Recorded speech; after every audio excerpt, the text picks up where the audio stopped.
Chapter 476, An Even Worse Opponent. Chapter 476, An Even Worse Opponent. Oh, it's you. Slaughterwolf had a wide grin. You were that black smoke just now. I know from fighting you. Men, form up and take him in. Thousands of soldiers gathered around in formation, their fused yuan qi and bloodlust reaching the clouds by commander's orders. Nobody is to go in or out. Your head is mine. Slaughterwolf whistled his halberd through the air. Shadow King was stunned. He was injured and was now facing a formation. The ending was obvious to anyone. He opted to drop all facade and took out the golden badge. Wait, I am His Majesty's envoy, here, to help Commander. Take me to him. His Majesty? Which one? Slaughterwolf barked. Shadow King hardened. Tanyus. Slaughterwolf sized him up and nodded. He rested the halberd, still oozing killing intent, on his shoulder. Come, we're going to see the commander. But don't you try anything. Slaughterwolf shifted the halberd, and its cold and sharp blade froze Shadow King's blood. If not for Zhuofan's strike, do you think I'd stand for your puny flair?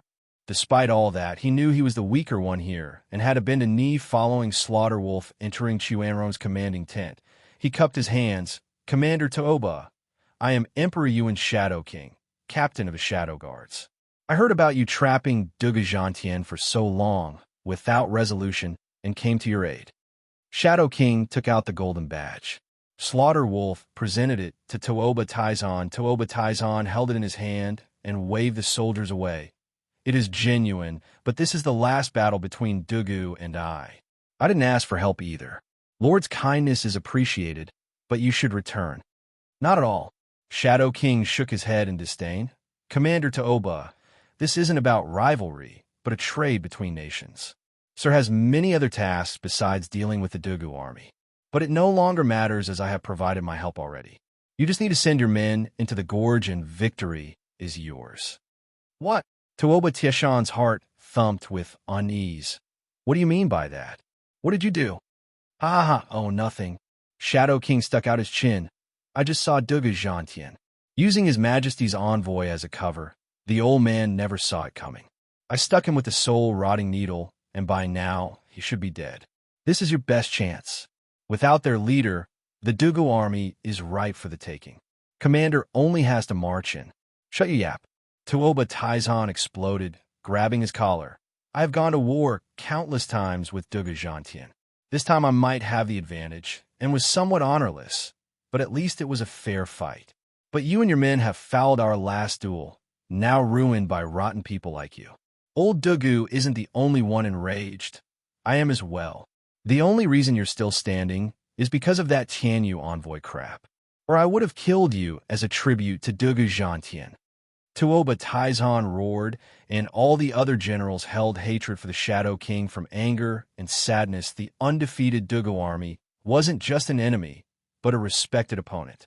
It found its end not by Chuanrong's blade, but was ruined by its own nation as soldiers. These men felt the injustice and malcontent the Dugu army was subjected to. Shadow King couldn't give a damn, sporting a twisted smile. Commander Toba, soldiers have a duty to carry. You must go in there, lead your men, and kill them all for the good of our nations. That's your duty. Toba Taizan squinted. Soldiers have their mission, but also army spirit. Duge Zhantian was an honorable adversary. As he passed away on this day, I will enter 3 days of mourning. Then we'll attack. You. Toba Taizan glared with fury, as did the 5 wolves. Spending even a second around such a foul and treacherous filth was a disgrace to the Chuanrong army. Report. A soldier burst in. Commander, the Dugu army is at the gorge entrance, ready to attack. What? Toba Taizan and Shadow King cried out at once. Duge Zhantian had just died, and instead of the army mourning him, they were ready to attack. Toba Taizan went out with his 5 wolves, and Shadow King. From the thick mist of the gorge came out rows of soldiers. How were they able to break free with the entrance surrounded by the beast army? Thump! Dugu army's formation was impeccable, each step drumming the earth.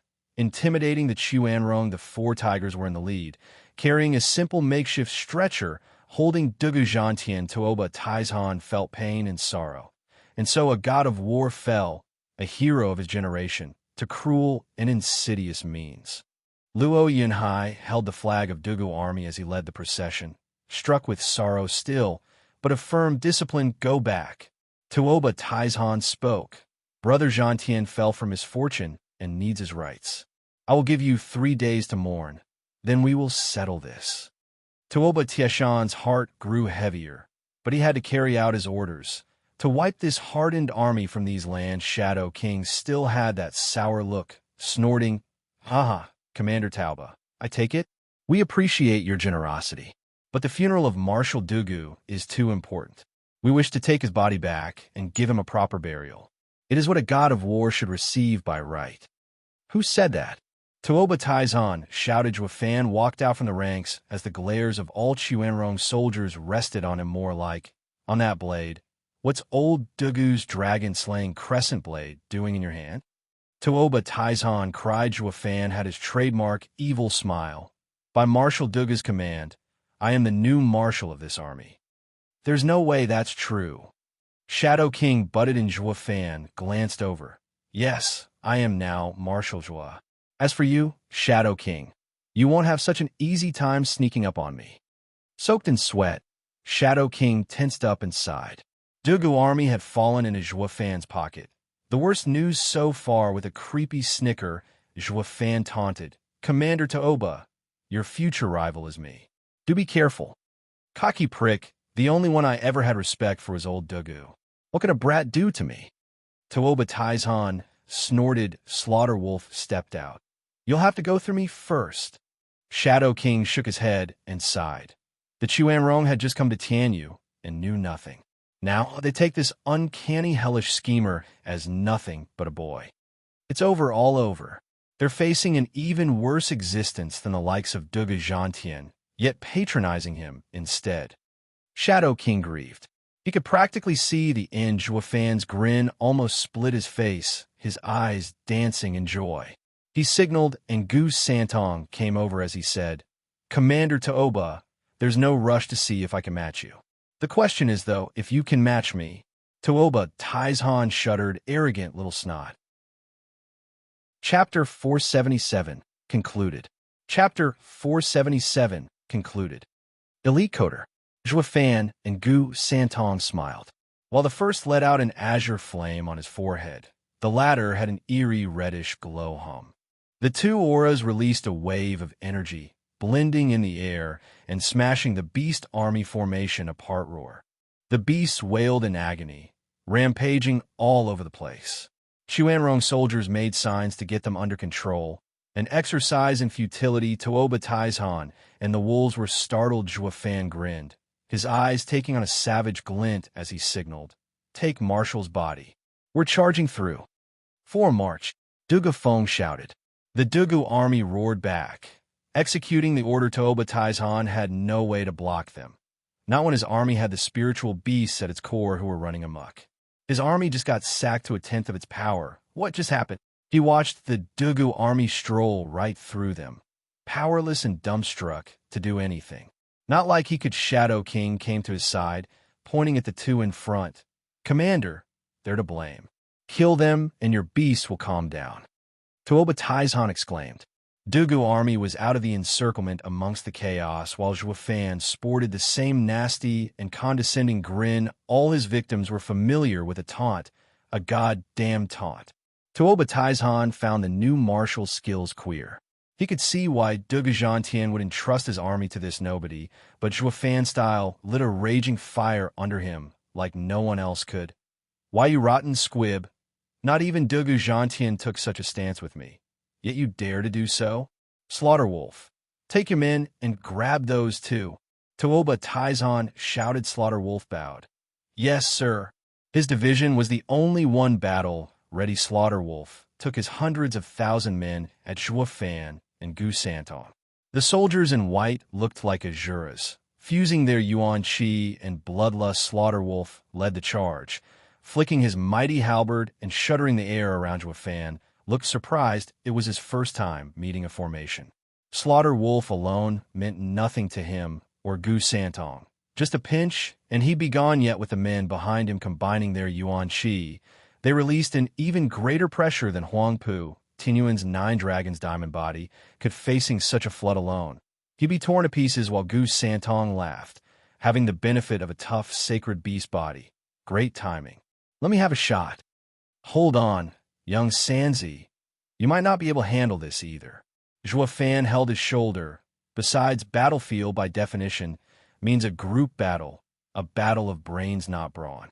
The more glaring a formation's strength is, the more devastating its weakness, its mobility. Ha ha ha! Zhuo Fan's right eye flashed golden. Divine eye of the void shift. Whoosh! Zhuo Fan and Gu Santong were gone. Slaughter Wolf's power. Surge hit, nothing boom. The only victim here was a hill in the distance. Now sporting a huge gap in its, Slaughter Wolf rested his halberd and looked around puzzled. Tuoba Taizhan and the other wardens were just as speechless. Whoosh. A sharp sound came, and Tuoba Taizhan felt a chill on his neck and froze in place. The same thing happened to the wolves. Looking back stiffly, Zhuo Fan and Gu Santong had popped up in their sights, holding the commander's neck at Duga Zhantian's blade point. Commander. The wolves panicked. What did he get behind them? Why didn't they sense it? And more importantly, how did he do that? Shadow King was the only one here aware of Zhuo Fan's intimacy-violating fancy trick. First you look down on your enemy and are now blindsided by having your head held hostage. How are you going to fight? Don't move a muscle, Zhuo Fan threatened, and the wolves stood still. Zhuo Fan grinned to everyone there before turning to his hostage. Commander Tauba, I have you right where I want you. Your fate is in my hands. Tell me, though, is this new marshal worthy of your undivided attention? Tuoba Taizhan gasped. The young surpass the old. I have been undefeated all my life, yet fell in your hand at our first clash. Dugu Zhantian will find rest, knowing the Dugu army is in good hands. I'm touched. I've heard much of Commander Tauba and Marshal Dugu being gods of war of this age, and look forward to seeing you for myself. But how you fell for it so easily, you're just not up a scratch. You're no match of mine. Say that again. Tuoba Taizhan roared. The wolf wardens bit back. Cocky punk. A soldier would choose death before dishonor. Is this how Duga Zhantian trained you? Ha ha. First things first, I was never trained under Duga Zhantian. He once wanted me to work together, but we got stuck on opposite sides. If not for this untimely event, lacking capable leadership, I wouldn't have accepted it either. And secondly, I'm stating facts. Zhuo Fan continued with a wide smile. Shadow King here knows me best. If Commander Tauba had been some great enemy of mine, his head would have long been flying. Ha ha ha. In appreciation for your respect for our dear Marshal Dugu, I shall do the same. See ya. Zhuo Fan and Gu Santong were gone again. Appearing a mile out, Tuoba Taizhan was crestfallen. Even if free, he'd been looked down upon, considered not a threat. The only reason he was still living too, and it left him empty inside. Die, kid. Slaughter Wolf charged at him with his men. No one had ever toyed with him in his long years of service. His ego was more than a little bruised. Zhuo Fan had no time to entertain him. Finding Dugu army in the distance, he signaled Gu Santong, soaring fist, splitting heaven. The cute fist pounded the air, and the earth churned like a raging sea. Slaughter Wolf was overwhelmed by what a mere kid could do. Just like a battle formation, he set up his formation just in time so he could bear through the attack when everything was quiet. All they could hear was Zhuo Fan's egotistical voice. I am needed elsewhere for military formalities. We shall meet again on the field of battle. You're free to chase, if you find that head of yours too heavy for your shoulders. Why that cocky, brash, outrageous prick? It was the thought on everyone's mind. Shadow King. Who the hell was that? Tuoba Taizhan turned a hard gaze at the black figure.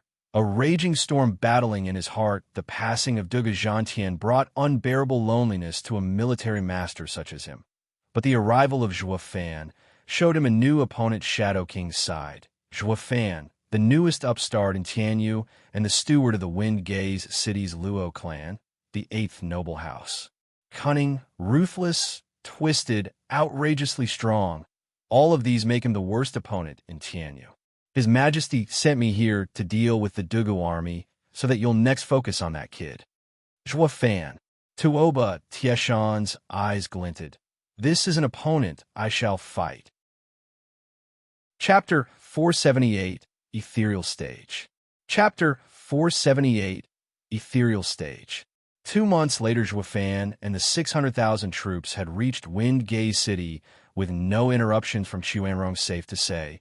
The threat of the mighty duo had driven fear into them. Dugu Feng had issued jades for the other legions of the Dugu army, but none answered for being under the imperial family's watch. No doubt the 4 tigers of Tianyu's side.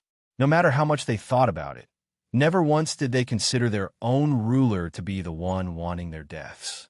Or they'd taken the whole 3 million men with them and would have avoided such heavy losses. The guest houses in Wind Gaze City watched Zhuofan lead Dugu army over with slack jaws.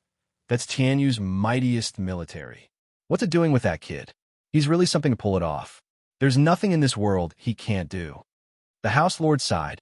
With Dugu army tucked in his base, Zhuofan convened with the tigers and other lords as the imperial family and Xuanrong were rubbing elbows, and Zhuofan had long seen it coming. It was time for the next step in his master plan. This is how it stands. Marshal Dugu was assassinated. The imperial family colluded with the Xuanrong army, and now it's planning to root us all out. In the hall, everyone sat at a round table. Zhuofan watched them all with a grave look. We have 2 options before us. Scatter from Tianyu's chaos and avoid war, or meet them with everything we have and win the world for ourselves. Bam! Pavilion Lord Long slammed the table. The imperial family has no shame, cohorting with outsiders and killing their loyal official. It has no right to sit on the throne. We fight. You can think what you want, but Veiled Dragon Pavilion shall go all out. Long Yifi spoke with valor and might, earning the nods of many. Zhuofan snickered inside. They're so simple. In the face of absolute uncertainty, they'd have bolted by now. But with Dugu army around, they've found their courage in believing they will get their homes back.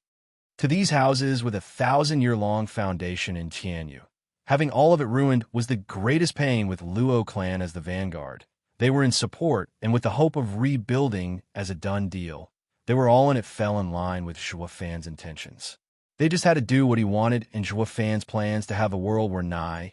The Xuanrong are too many, and they even have imperial families experts to back them. Grandmother frowned. To win this, we must expand our power, and fast. Couldn't be easier. Xie Xiaofeng's eyes glinted. Like Brother Yifi said, the imperial family has brought the enemy into our lands and has lost all right to watch over Tianyu.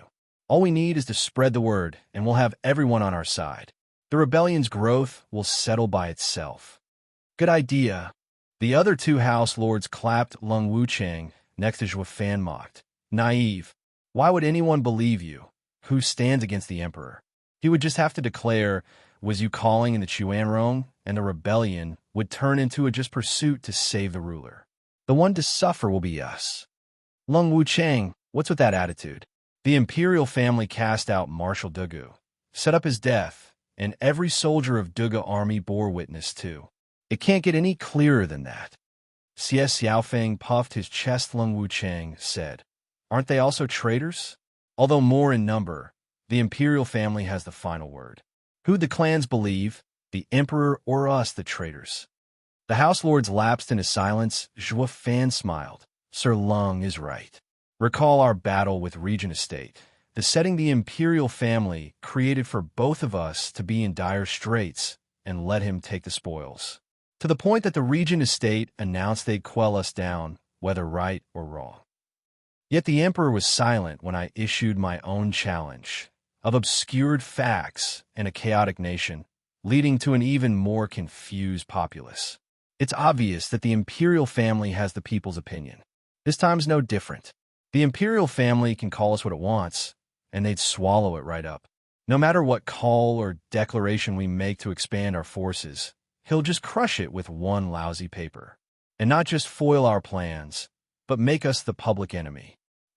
The men's hearts sank, and the gravity of it all set in. Without a righteous cause, it would be impossible to beat the imperial family without side help. Dugu Feng was furious. Is there no way to give Godfather justice?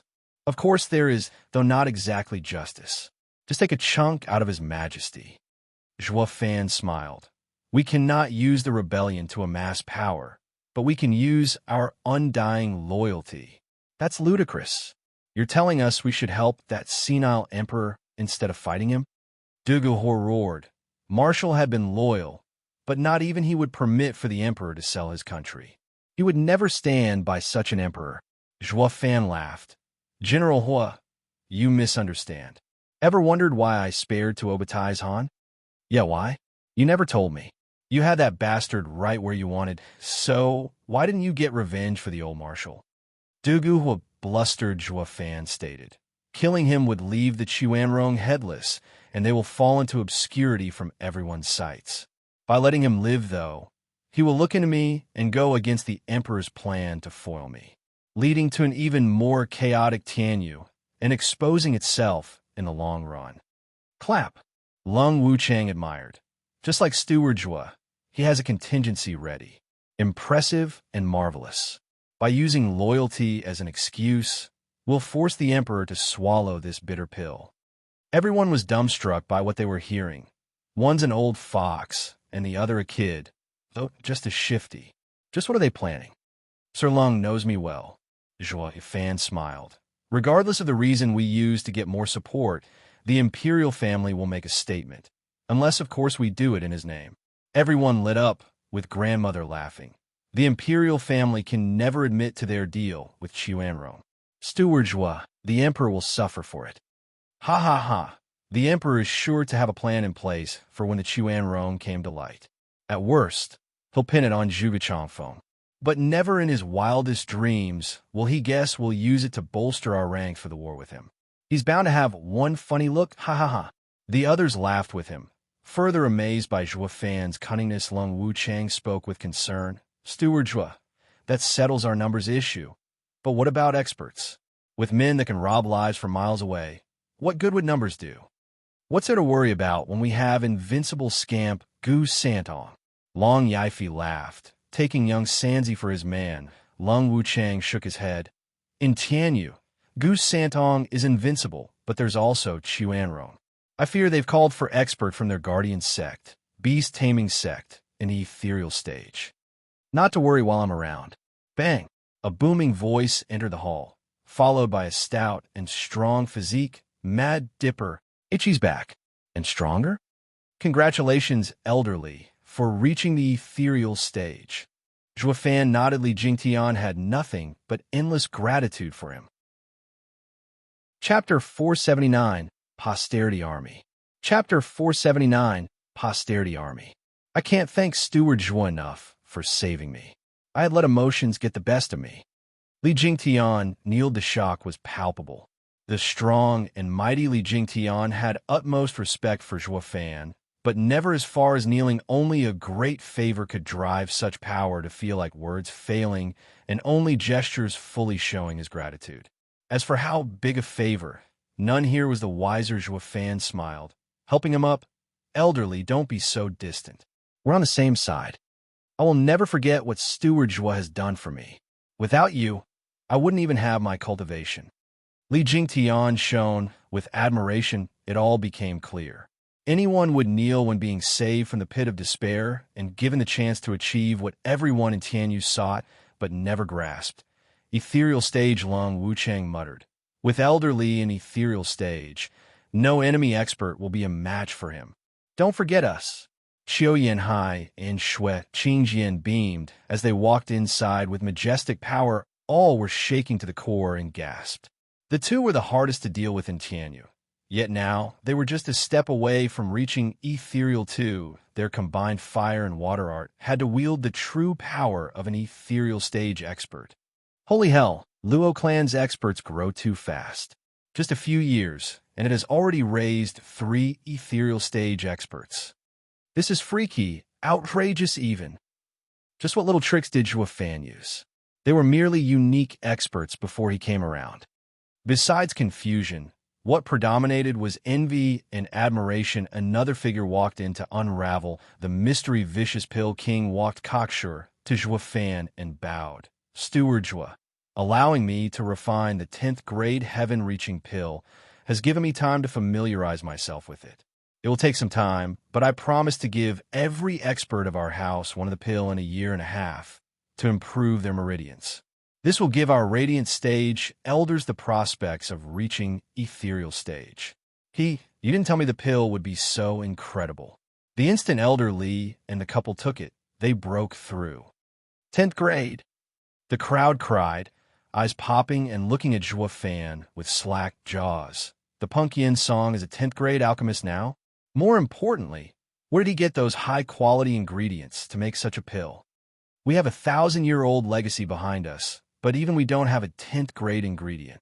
So that's why all experts come into the Luo clan's fold because of the lavish promises. The house lords wallowed in jealousy, though the looks Zhuo Fan got were those of desire and beseechment.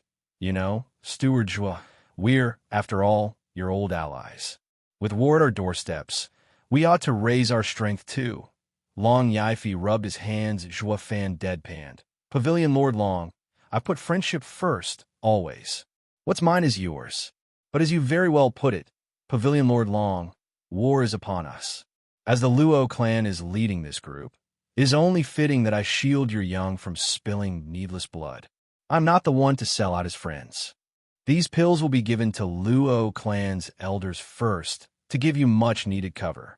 When the war is over, everyone will be free to partake. This meant Zhuo Fan was delaying it, though not without dangling some hope to rein them. Those pills were just that intoxicating, giving Zhuo Fan the chance to lead them by the nose. You want it? March forward. Win, and you'll have it. Grinning inside at how easily he played them while everyone was thinking of the world, Zhuo Fan was planning for Luo clan's granite foundation, but leaving two ethereal stage experts aside. Lung Wuchang frowned. Zhuo Fan dismissed his worries. Sir Lung, it's all taken care of. Lung Wuchang nodded. He hadn't been around Zhuo Fan since just yesterday.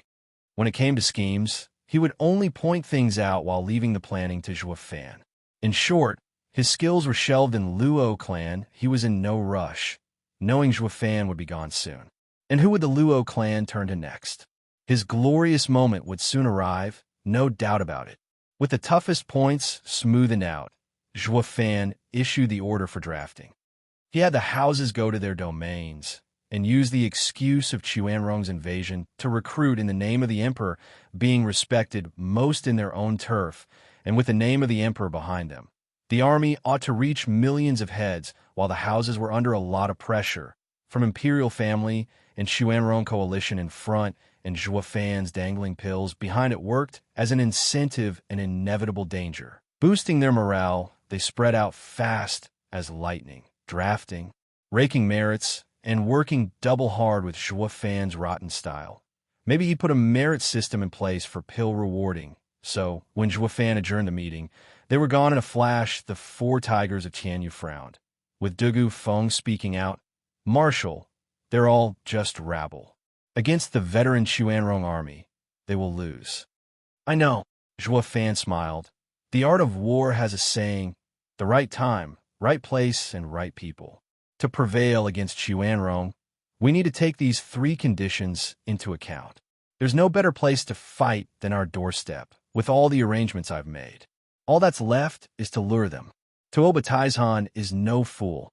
He won't fall for an obvious trap, which leaves making him come to us, haha.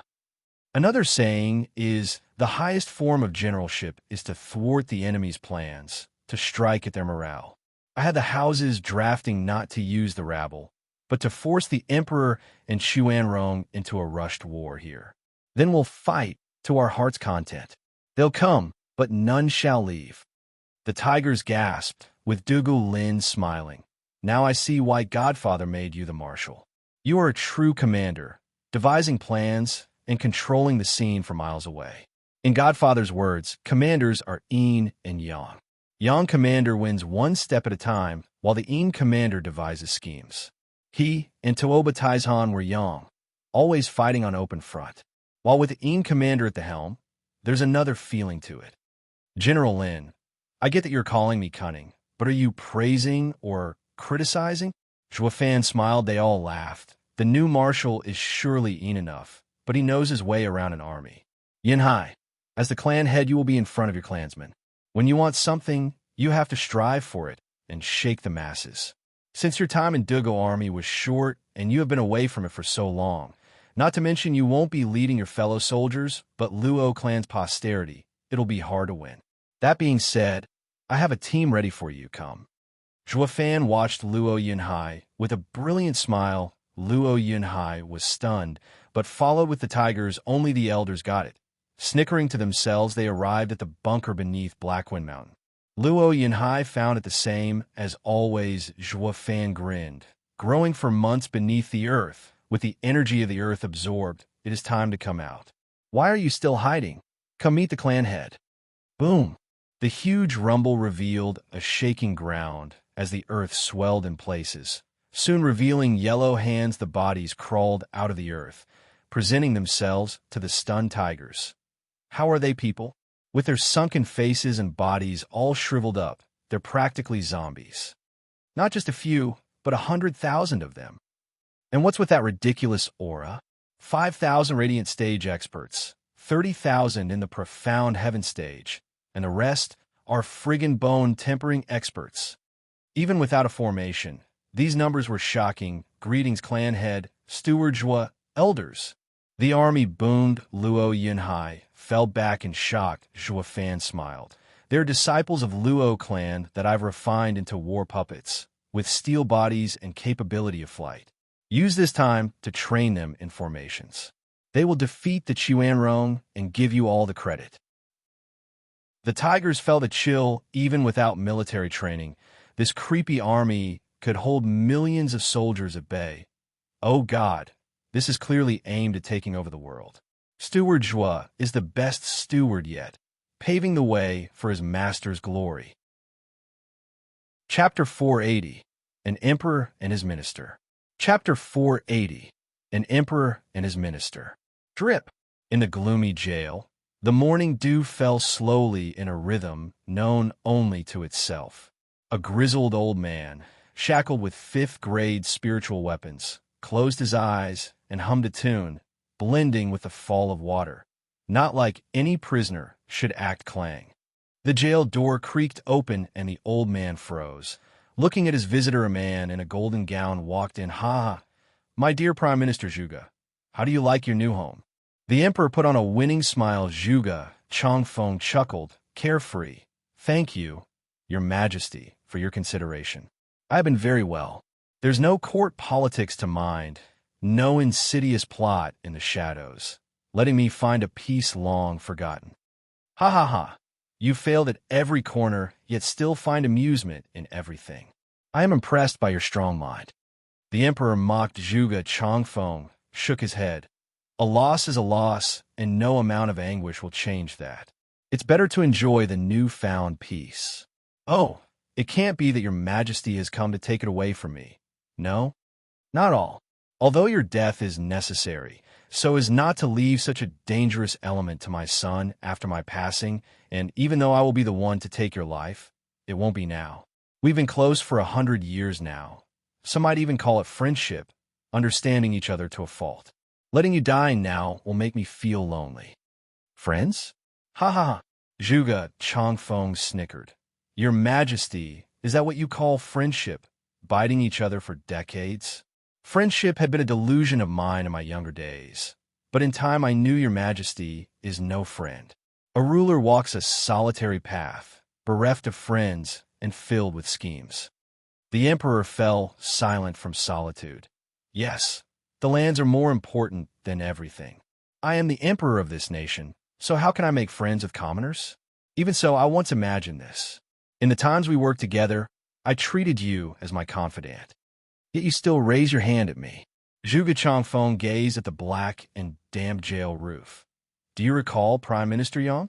I was only a small official then, but grew to my position by your Majesty's grace. You said Prime Minister Yang was a vile man in control of the court. You asked me for my cooperation in getting rid of such a traitor, to take his place for the good of Qianyu. Yes, he was a man with a black heart, itching to revolt. The emperor said. Zhuge Chongfeng shook his head. I used to think so too, and for that, I had him arrested through the evidence your Majesty brought forward. But when I barged into his home with righteous might, He said to be wary of you and committed suicide. I was baffled, taking it as nothing but a traitor's poisonous vilification. But after the first 10 years of my tenure, with dedication and passion, the same thing happened. Your Majesty found another official and enticed him to strike me by appealing to his willingness to serve you. I just couldn't understand why. So I bore in silence, unmoving against any of your taunts and challenges, while also looking into Prime Minister Yang. I learned to my shock that he was the previous ruler's man, loyal and true, yet forced by your Majesty to revolt. His final words now made sense. A ruler's mind has no limits. A prime minister has power over everyone. But not even I can touch him without reason and fear of public outrage and the other officials' terror. I can only have him removed. The emperor said, but Prime Minister Zhuge is far wiser. I've thought of countless excuses over the years, yet nothing reached you, having a counter for every replacement. I knew then that Yin Xuanji's prediction was true. The head of 4 pillars is you. With your power, you intimidated the 7 houses, bringing balance outside and inside of the court. Zhuge Chongfeng shook his head. Everything is still in your Majesty's control, I see. Although I had a feeling, I figured as long as I took proper measures, I'd escape it. I never thought. Your Majesty, everyone calls me the greatest mind in Tianyu. But to me, your Majesty has no equal, far beyond my meager calculations. Prime Minister, don't be modest now. I'm but a senile old ruler. You brought the Chuanrong army into Tianyu without my notice. You had me cornered with them, and I had no choice but to secede 1/10 of our lands to make them withdraw. I shall have this shame for as long as I live. I have failed my people and my ancestors. The emperor sighed, even as he smiled. Zhuge Chongfeng shook his head. I see. The one who'll take the blame for selling his country is me in the end. Your Majesty's calculations run deep. Playing the century-old senile with such willpower has opened my eyes, selling my country. One more crime to add to my never-ending list. It wouldn't matter even if I go down as the worst criminal in history. Though there is just one thing I would ask your Majesty if you would be kind enough to enlighten me. Go ahead. The emperor urged. Zhuge Chongfeng spoke. When I met the twin saints, they were just scholars. How did your Majesty place them in my sights? Ha ha ha. You'll have Yin Xuanji to thank for that. Grinning, the emperor spoke full of himself, just as how you and Dugu Zhantian came to office by high priest's recommendation. Even before he declared it to the public, he had told me you too will emerge, becoming Tianyu's blessing. But I had him delay his announcement to first see your characters. It's how I found Dugu Zhantian to be a military man, yet bogged down by honor and easy to control. And you, Zhuge Chongfeng, foolish in younger years, yet had uncanny perception and a sharp wit. You're meant to be a shrewd old fox. For any eventuality, I had the ever-hiding twin saints fake their wounds for you, to save them, and remain as your trusted aides, to not raise your suspicion. Each time you took an exam, I had the proctor fail you, even though you didn't. You were barred entry into court for 3 years, stopping you from finding anything pointing to the heaven and earth twin saints as my aides were sent to watch over you. And when you lost hope, I had Yin Xuanji recommend you. With everything unraveled, Zhuge Chongfeng took a deep breath and shook his head. I had been dancing to your Majesty's tune from start. Fighting you for so many years was an arrogance of mine. Prime Minister, you've done quite well, or my plan of rooting out all powers from Tianyu wouldn't have gone so smoothly. The emperor felt the world was his oyster. Man came in to report. Your Majesty, there's an urgent report. Zhuge Chongfeng raised an eyebrow. Why your hell valleys, Yuming? I saw you by the second prince's side. How? Prime Minister Zhuge, I don't see the harm in telling you. Second prince's rebellion was incited by me. A father knows his son's best, they say. With his rash behavior, just a nudge was enough to spur him on. The emperor taunted. The next prime minister is also decided, Yuming. I am humbled by your Majesty's grace. Yuming bowed on cue. Zhuge Chongfeng's side. Your Majesty used his rebellion to force my hand. You used your own son, made him a rebel to the throne, just to get to me. Your Majesty's mind truly is boundless. They say no parent is cruel to his children, but you, your majesty, are by far the worst. Isn't it all your fault for being so cautious? I had everyone leave my side, yet you still didn't act. The only chance I have to get rid of you is if you strike first. The emperor snorted at his jab. Yu Ming presented a jade slip. Zhuge Changfeng said, Your Majesty, I am now blinded, down here in the dark. May I ask that you share information from the outside with this poor old official? The emperor eyed him and snorted. You're in prison for life, so it won't change a thing. Fine. Yu Ming, present the report to me and Prime Minister Zhuge's ears. What good news is it, I wonder? Must be Dugu army's demise, ha ha ha. The emperor cackled as Zhuge Changfeng sat there peacefully. Though his ears were twitching, Yu Ming looked into the jade and widened his eyes, showing hesitation. Your Majesty, Luo clan observe how the Chuanrong army has invaded Tianyu's every corner and, being loyal to the crown, is drafting men to purge the outsiders. They are now close to 1 million. What? The emperor choked, coughing. Zhuge Changfeng laughed. That's the Zhuo I know. Well done, Your Majesty. I can say for sure you were asking for it. The emperor glared. Zhuo, this rotten upstart, has the cheek to play with me? Absurd. Chapter 481, Urgent Dispatch. Chapter 481, Urgent Dispatch. Give me that. The emperor read the jade himself before frowning. This is too fast. So many men in just a few days. There's no way Luo clan's name is enough to pull it off. A taunting smile crossed Zhuge Changfeng's face.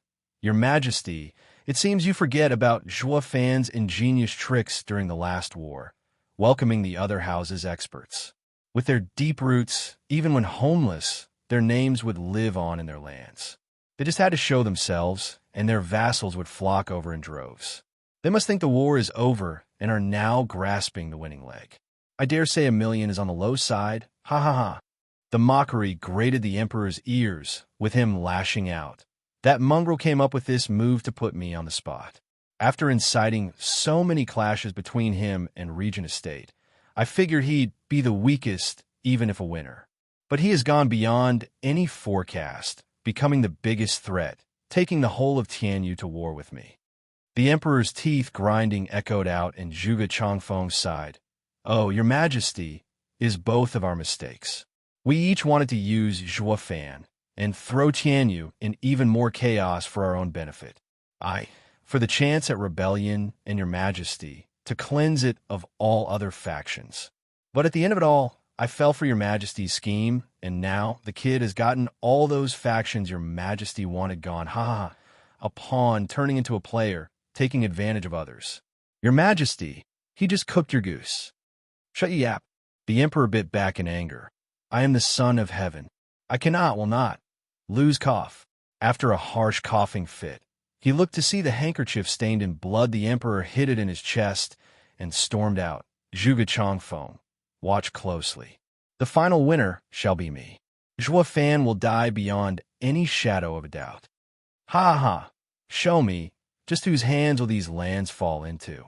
Zhuge Changfeng replied. Yu Ming smiled and went after the emperor. The jail had regained tranquility, with water dripping to Zhuge Changfeng's humming. Thump! The emperor burst into the imperial study and sat down. Guard! Yes, Your Majesty. Someone was already bowing. Is Shadow King back yet? No, Your Majesty. At this critical juncture, he isn't back. Just what is he doing? The emperor slapped the table. Report. A soldier fell to his knee.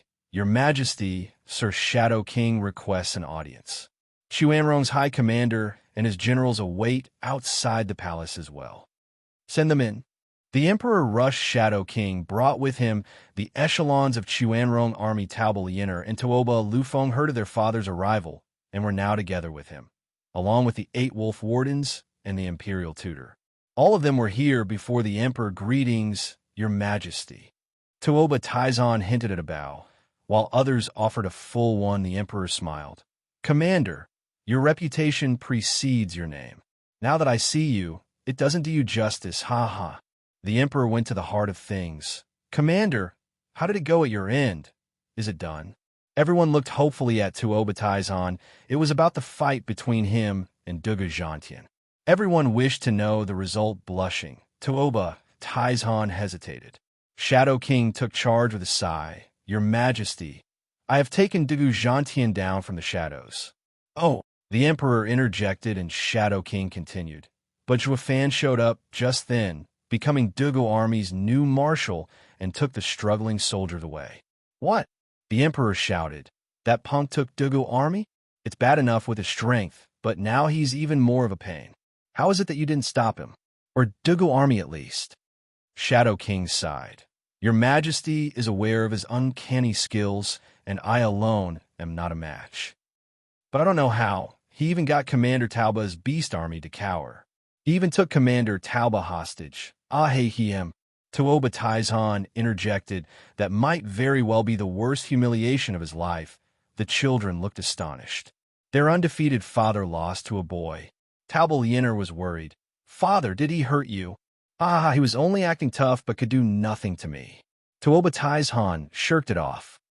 Zhao Lahan glared at the other 5 wolves. Is this how you guard the commander? Letting the enemy take our leader? What a disgrace. The wolves snorted, with Slaughter Wolf glumly saying, the brat has creepy skills. In that moment of chaos, you'd fare no better.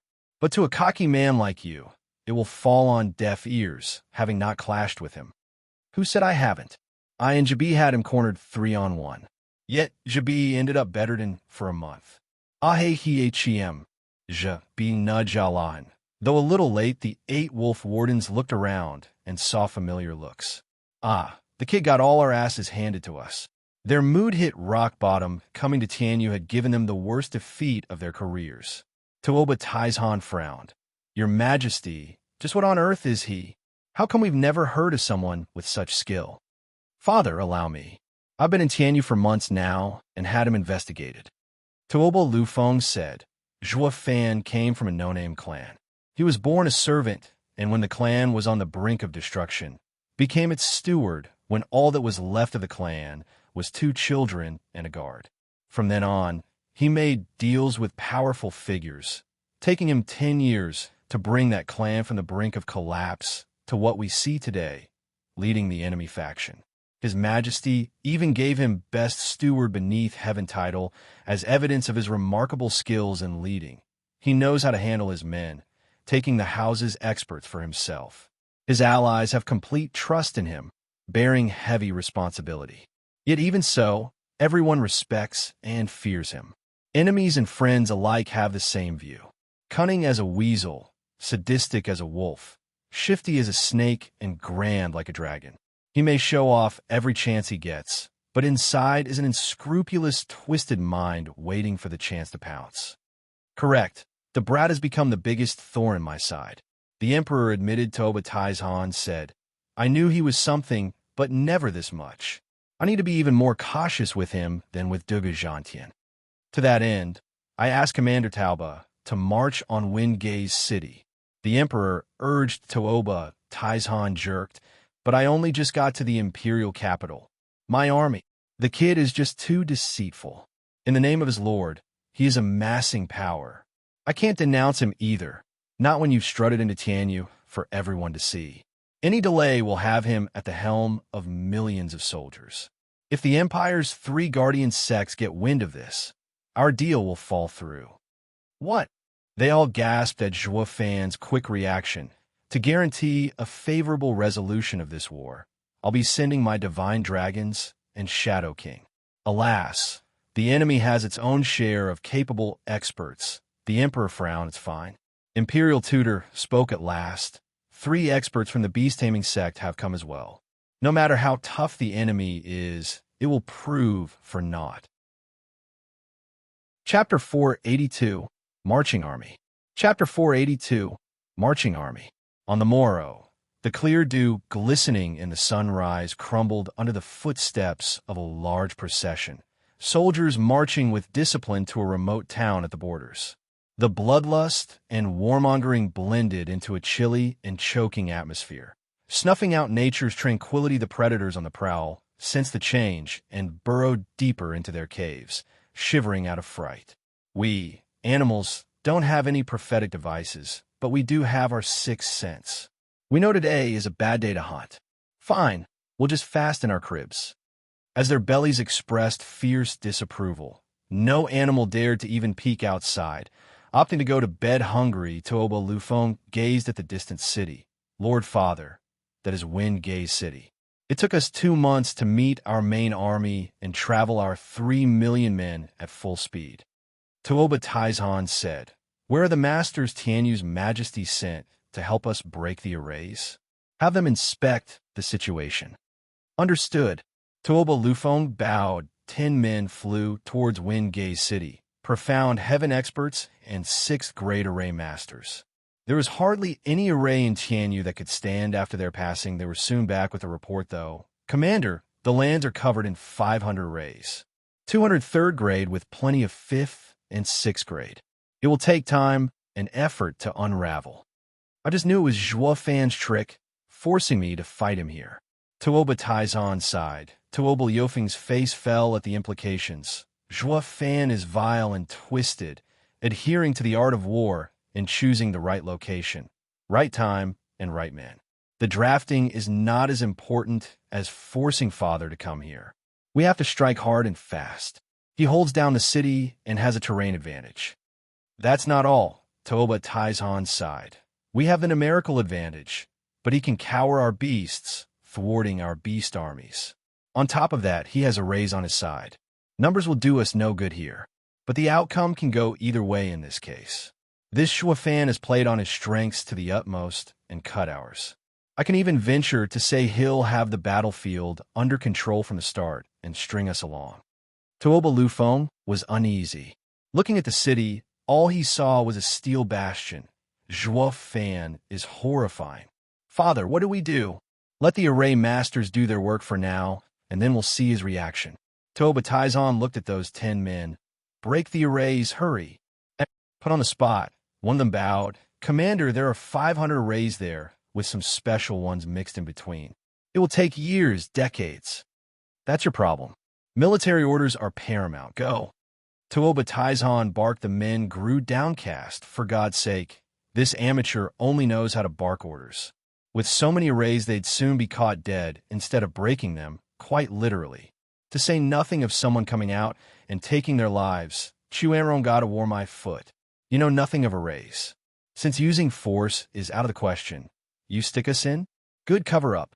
Where there's arrays, send in the breakers. Is that it? The men cursed and cursed, but still obeyed whoosh. Arriving at the edge of Wind Gaze City, they got to work. Hoping to high heavens no one would come out to kill the poor saps, yet was there ever an array owner who didn't know his stuff was being tampered with? In Luo Clan's hall, discussions of recruitment were ongoing when Zhuo Fan jerked and smiled. "Steward Zhuo, what is it?" Grandmother asked. Zhuo Fan shook his head. Just then, a Luo Clan disciple rushed in. "Steward Zhuo, 10 old men are outside making signs. I can't make out any of it, but it seems to be cracking the arrays." "Of course they are. You may go, it's fine. Just act as usual." Zhuo Fan waved the man, left while the house lords were panicking.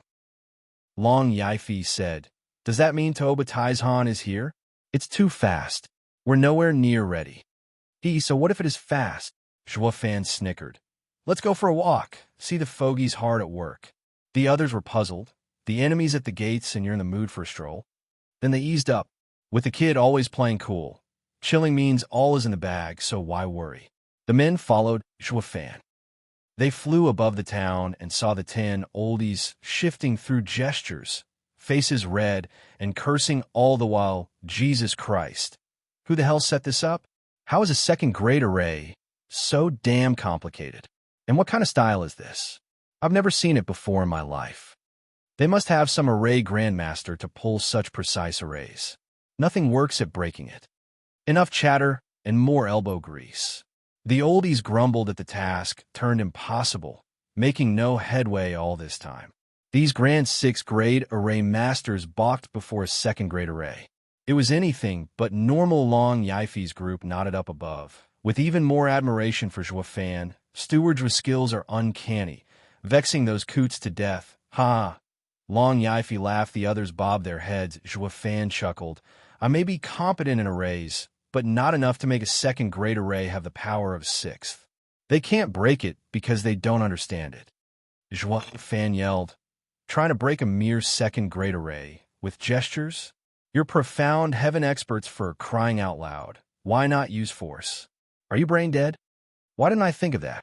The 10 men nodded and smiled above. They were curious to see their savior, though Zhua Fan's cold smile scared them witless. Zizi Zhua Fan, he has come to kill us. One man wailed, his knees shaking from fear. Zhua Fan waved. It's fine, keep up the good work. You have all the time in the world, ha. Zhua Fan chuckled, landing on the town gate stairs. The house lords were stunned. Following him, the most shocked were the fogies. One collected his meager courage. Old friends, do we continue? Another nodded. And why not? With both sides giving us the go-ahead, we'll do just that. The others exclaimed, yeah, it's rare enough to have both sides in agreement, so let's just do it. Not doing so might get us a quicker death. The 10 made signs again, but soon opted for Zhua Fan's idea, to force their way through the second-grade arrays. The house lords turned from them to Zhua Fan. Steward Zhua, what's this all about? I'm waiting. For what? The experts to show up. Zhua Fan snickered.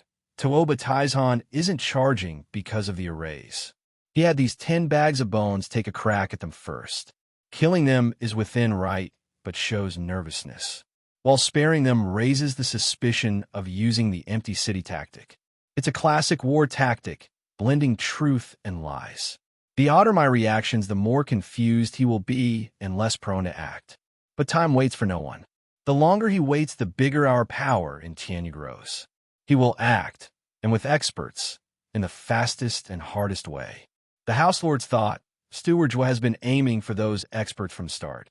I'm just dying to see what counter the Emperor has, now that he knows young Sanzi is with me.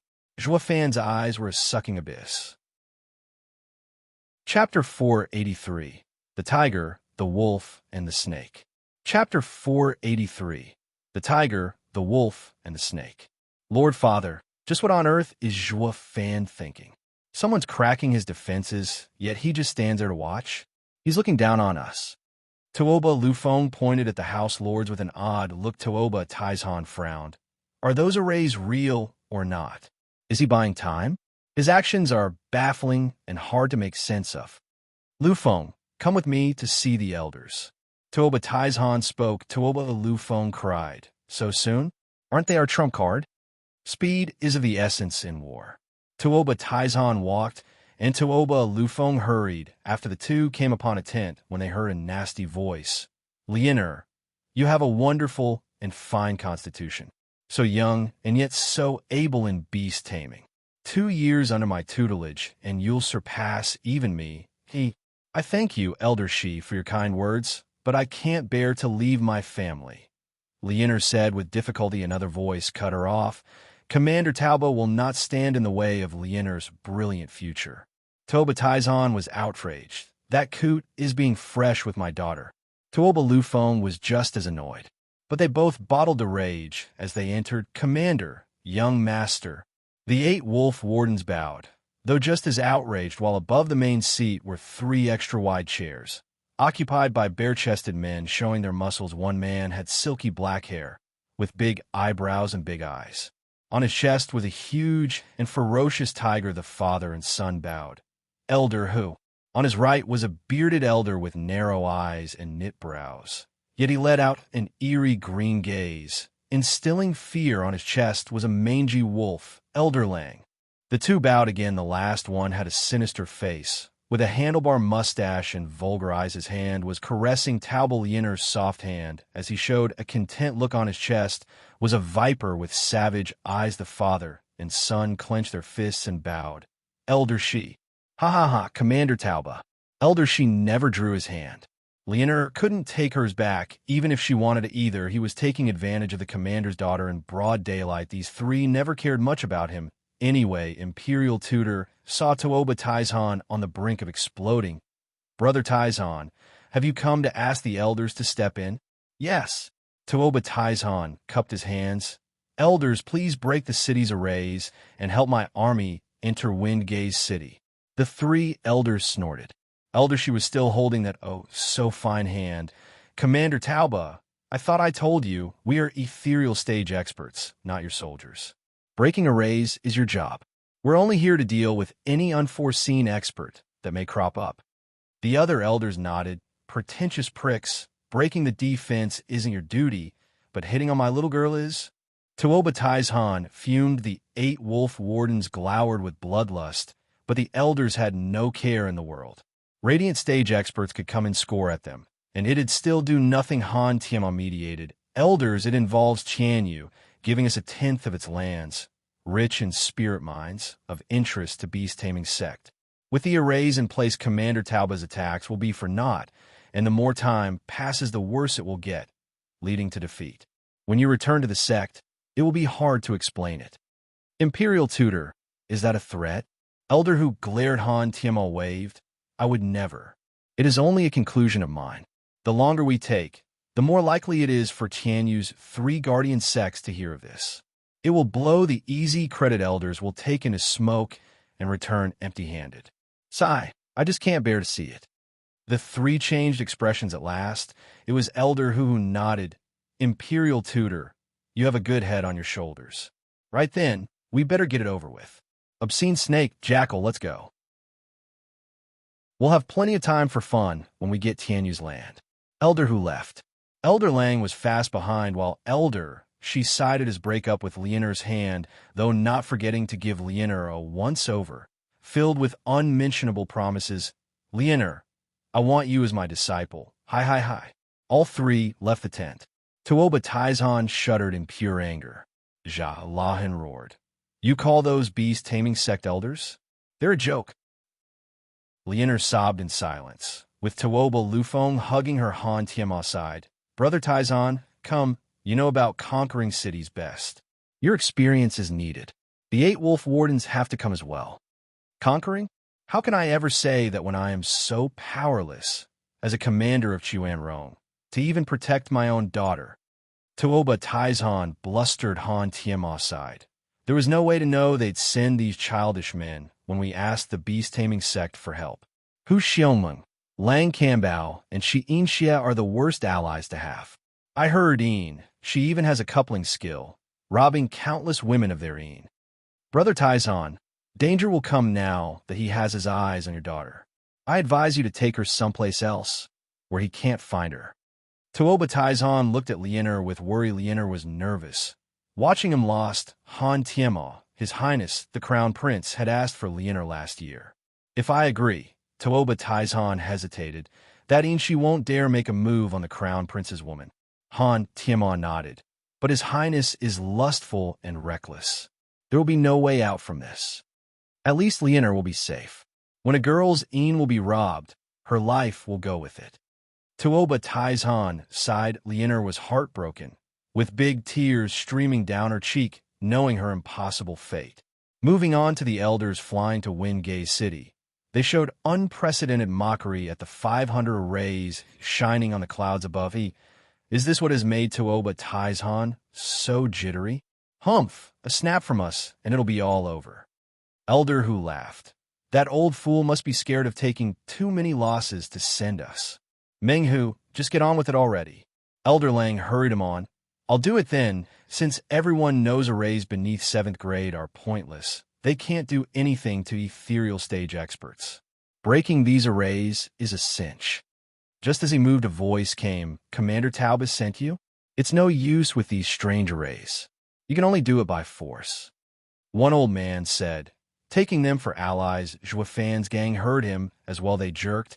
Noticing the 3 elders, they must be really strong to come so close yet for us to not notice them.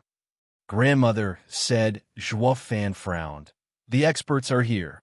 Elder Lang snorted at the old men and flicked a blue wind. Zhuofan watched as the fogies fell to the ground with empty eyes. Soul destruction. An ethereal stage expert. Zhuofan shouted. Chapter 484, Stalling. Chapter 484, Stalling. Ethereal stage experts. The House Lords cried. Tianyu had never seen the likes of an ethereal stage expert in its history. Not until Li Jingtian. Yet finding 3 of them in one place had them all shell-shocked. Zhuofan knew this conflict was bound to lead to this. Grandmother, please call Elder Li and the couple. I'll stall them. Steward Zhua, can't all these arrays stall them? Why must you go yourself? Grandmother, asked the kaboom sound gave the answer. A simple wave of Elder Lang's sleeve made all the impervious arrays crumble. The house lords were dumbstruck, staring into nothing. The arrays weren't worth even a roadblock to ethereal stage experts. Zhuofan was sweating. Does that answer you? There's a saying beneath 7th grade, everything is ethereal. No array under the 7th grade can hold back an ethereal stage expert. The house lords stared dully at Zhuofan, their minds still catching up to reality. What are you looking at me for? Go get the elders. Zhuofan barked, and they shot for Blackwind Mountain against ethereal stage experts. Li Jingtian was the only one who could fight them. Elder Lang mocked them. 3 profound heaven ants trying to crawl away? Think again. He flicked again, just as Zhuofan blocked him. Elder Lang was taken aback for a second there. As were the others, the only profound heaven cultivators they saw were the kind to flee at their sight.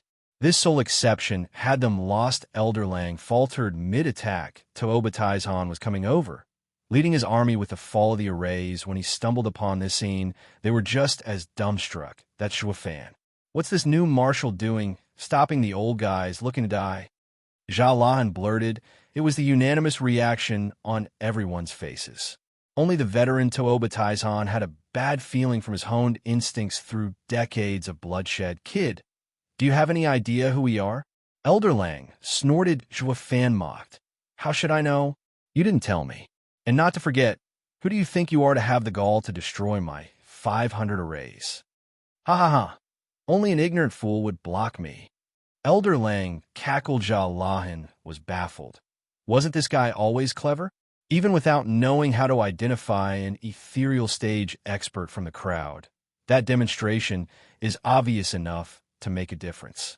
You should be running right about now. The others thought Zhuofan an idiot as well. Only a handful, Tuoba included, sensed something odd. Then perk up your ignorant ears, fool. We are ethereal stage experts. Elder Lang stuck out his chin with boundless confidence by his reckoning. The kid should now be soiling his pants and wailing in horror. After all, ethereal stage was the peak of power in the Western lands, and he, with his wolfish temper, just loved to toy with his food. First drive fear into their hearts, then hunt them down in the cruelest way imaginable. Zhuofan wouldn't play ball, though. The only look on his face was a long one. Ethereal stage expert. What's that? I've only heard radiant stage expert as the strongest. Tianyu only has radiant stage experts also. My life's goal has always been to reach it and become the best in the world. Elder Lang felt like talking to a wall.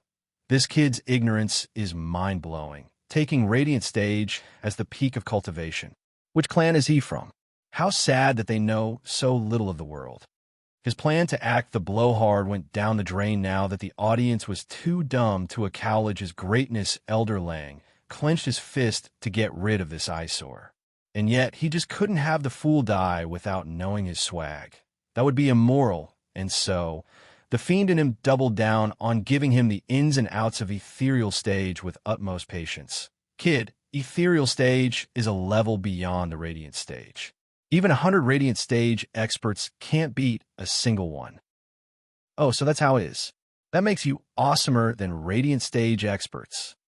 Zhuofan bobbed his head, enlightened. Elder Lang chuckled with pride. Now that he knows to recognize greatness, next should be fear. Once he runs, we'll hunt him down. Hi.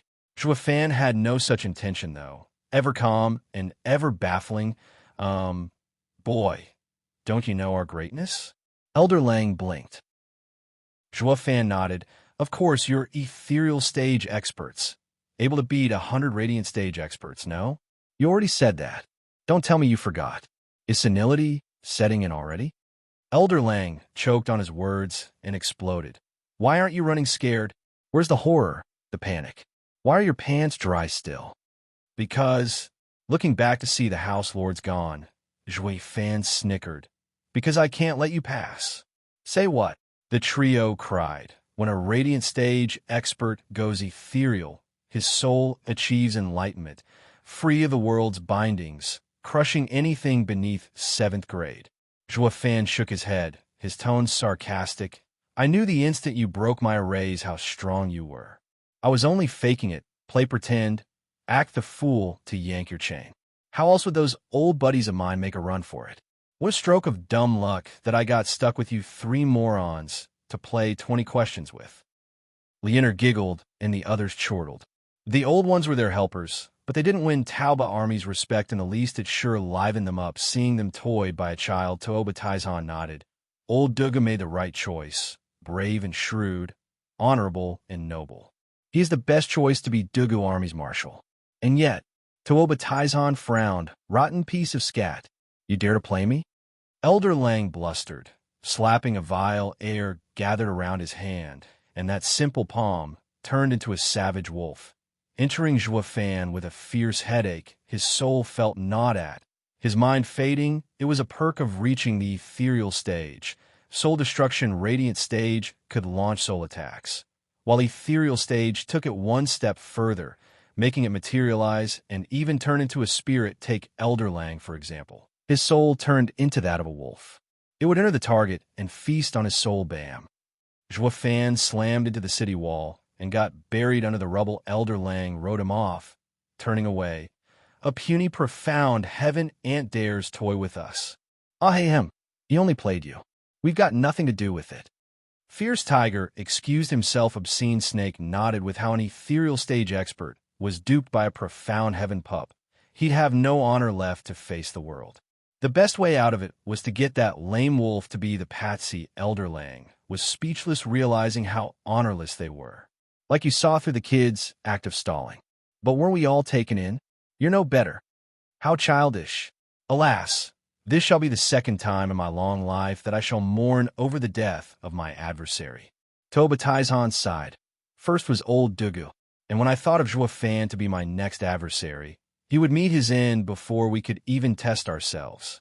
Heroes always die young. This victory brings me no joy. The others nodded. Even as their enemy, Fan had earned their respect. Tauba Lianer sighed, recalling their fond first encounter, and was touched by sadness. He did say me once, I guess. Hum. The rubble lit up with a flash of azure. Chapter 485. Fighting Ethereal Stage Expert. Chapter 485. Fighting Ethereal Stage Expert. How could this be? Elder Lang stared at the rubble with palpable shock. Why do I still sense life force from it? Did he survive? The other elders mimicked his shock boom. Fan unfolded his wings and shot into the sky. He had an azure flame hovering on his forehead. How the hell did he survive Elder Lang's strike? Jalahan was in denial, an ethereal stage expert using soul destruction on a profound heaven cultivator was tantamount to squashing a bug, an overkill. Yet to survive such a devastating blow, Fan had garnered everyone's odd looks. Even those elders considered him a freak huff. Gasping, Fan bled from his mouth. Though the azure flame grew in intensity, reaching out to feel the heat, Fan rejoiced. The azure flame was his sole guardian. Elder Lang squinted and said, Fierce Tiger, something is seriously off about him. He took my palm, yet all he got was a flesh wound. It just doesn't make sense. Elder Who ventured. He must have a soul, spiritual weapon, or a demonic treasure. That's the only explanation. A fire burned in Elder Who and Elder She's eyes. Their looks full of greed. Soul treasures were as scarce as hen's teeth. Even for ethereal stage experts, Elder Who had lost his bloodlust, now turned in a lust for wealth. Fan, reading them like an open book, made a stealthy sign, heaven cracking howl. Elder Lang cut right to the chase, unleashing a huge wolf image around him that pounced at Fan. As he shot forward with his palm, he unleashed all his soul power. With a soul martial art, such overkill was unheard of. An ethereal stage expert using a martial art on a tiny, profound heaven cultivator. It went to show that Elder Lang cared for nothing but to kill his quarry outright, even foregoing his status, to get his hands on that treasure as soon as possible. All the treasures in the world wouldn't protect Fan this time. giving him a one-way trip down under Elder who, an Elder, she snorted. Toba Tieshan's side's mood was heavy, with Lianer even showing worry. Fan sign completed as he shouted. Wraith Style's third move, modified Necro Dragon Screech, Kuin Phoenix Lightning. Shriek. A resounding cry announced the appearance of an odd and humongous bird, covered in azure flames and with purple lightning streaking its body. It got even the space to warp. Fan used the traits of two sacred beasts in unleashing this new move. Specialized in souls, the azure flame was a gem in refining the soul, while the purple lightning was its opposite, rampant and savage in its deadly destructive power. Fan was confident his move could help him hold his own against an ethereal stage expert. What is that thing? Elder Lang shuddered. Whoosh. The odd bird shot straight for the wolf before he could react. Bam. On impact, the bird scattered and Fan spat blood. He got a killer headache while the azure flame burned hotter, yet the scattering motes of azure stuck to the wolf, making it howl in agony. Purple lightning shot like a snake through it, punching hundreds of holes and pulverizing the rest. Elder Lang was trembling, gawking at the impossible made possible as blood seeped from his mouth. Then came a world of hurt, a searing pain lacing through his head. Jackal. His friends turned from him to the weakened Fan, having lost their contempt. A profound heaven cultivator and an ethereal stage expert went head-to-head. The result? The ethereal stage expert was badly wounded. It was unprecedented, no matter the soul martial art used. Nothing could have bridged the abyss between them. It made no sense at all. The elders were floored and Toba Tieshan's side was dumbstruck. They had written Fan off in the last strike, but the cunning kid not only fought Elder Lang back, but gave him a blow he wouldn't soon forget. Their eyes held unspeakable horror when watching this abomination. Is he even a bloody human? Fan took a deep breath, his face pale and hands shaking. He had one-upped Elder Lang good with that move, but there was no denying it. Their gap was just too huge. He took that soul-destruction martial art and lived, but he was in an even sorrier state. About to break a casual strike would kill him at this point. He was in the worst danger of his life. Elder Lang bore through the soul pain, and despite the soul scarring he went through, it paled compared to Fan's precarious state, but it carried a far heavier weight. The greatest humiliation of his life. Rotten punk. I'll kill you. Elder Lang spat through clenched teeth, stomping towards him. Each step shook the earth. Elder who reminded. Jackal, he's on his last leg. Another soul attack will finish him. I know that, but I won't give him the satisfaction of a quick death. Elder Lang flicked, and a blue wind shot for Fan.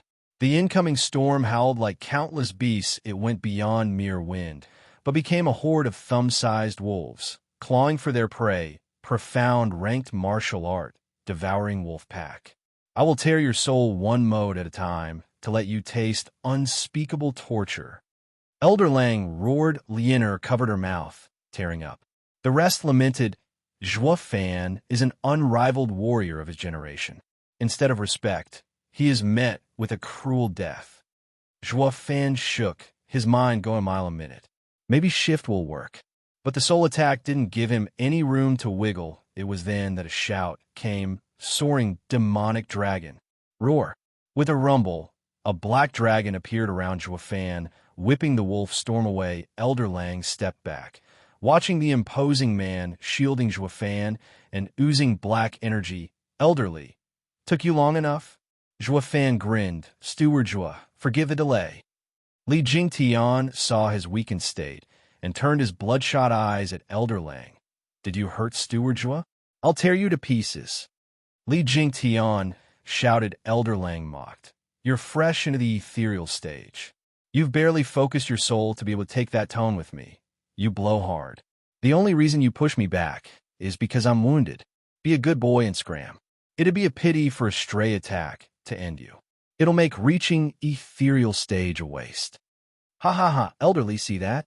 They're in the ethereal stage, yet their brains on the fritz, especially that white beard with his wolf soul. He takes the cake. Here we are at war, and the imbecile spills the beans on his condition. He has more value as an enemy than an ally. Fan was full of contempt. Elder, who, an elder, she glared at Elder Lang. They had to admit, The kid is friggin' right. Leonard giggled again, while the rest smiled and nodded. In this precarious moment, Fan keeps his cool like a true marshal and hero. Only Elder Lang's face grew hotter with every jab about to pop. Chapter 486, Ethereal Battle. Chapter 486, Ethereal Battle. Punk-ass brat. I'll cut you from stem to stern. Elder Lang spat, but Elder who held him back, Jackal, you're wounded. Let me handle it. Elder who exploded with power, enveloped by a tiger image. His mighty and imposing figure made it hard for even the wounded Fan to breathe. Third layer of ethereal stage is no pushover. I can feel it even from behind Elderly. Li Jingtian tensed, face hard but eyes raging, typical martial fanatic stuff, right on time. Li Jingtian stepped up, surrounded by a black dragon. Its aura wasn't on par with the tiger, but didn't lose much either. Fierce tiger grumbled. What the hell is wrong with this place? They're all freaks of nature. I have 2 layers on him and should hold the advantage. Yet this advantage is barely visible. There's no way he's 2 layers under me. Elder who looked on with suspicion. How was he to know Li Jingtian was a martial fanatic through and through? When the going got tough, he got more going besides. He had the heaven-reaching pill on his side. With Yuan Qi surging like a sea, he wielded the power to jump layers from first to third bam. The dragon and tiger clashed, shuttering the space around them with both of them stepping back from the clash. 5 steps on Elder who's corner, and 10 on Li Jingtian's, though the most shocked were Fierce Tiger and his gang. Their eyes popping out, a fresh ethereal stage cultivator just stood up to a seasoned third layer one. For crying out loud, what do they feed these guys? First was the profound heaven prick, and now this. Is this a worldly sect, or what? How are they all talents? The trio was speechless. Fierce Tiger grumbled, but still wouldn't accept it, rushing with another tiger at Li Jingtian. I refuse to frickin' believe the great me can't handle an ethereal stage newbie. Li Jingtian obliged Fierce Tiger with another black dragon. The same thing happened. But this time Li Jingtian fell only 7 steps back. Fierce Tiger was even more annoyed. Li Jingtian was growing as he fought. His 2 other elders watched shell-shocked. Is Wind Gaze City a den of fiends? Not one of them is human. Again, Li Jingtian was perky, going for another strike. Fierce Tiger shuddered, but had to meet him. Black Dragon and Tiger tackled each other till the sky turned dark and the earth rumbled.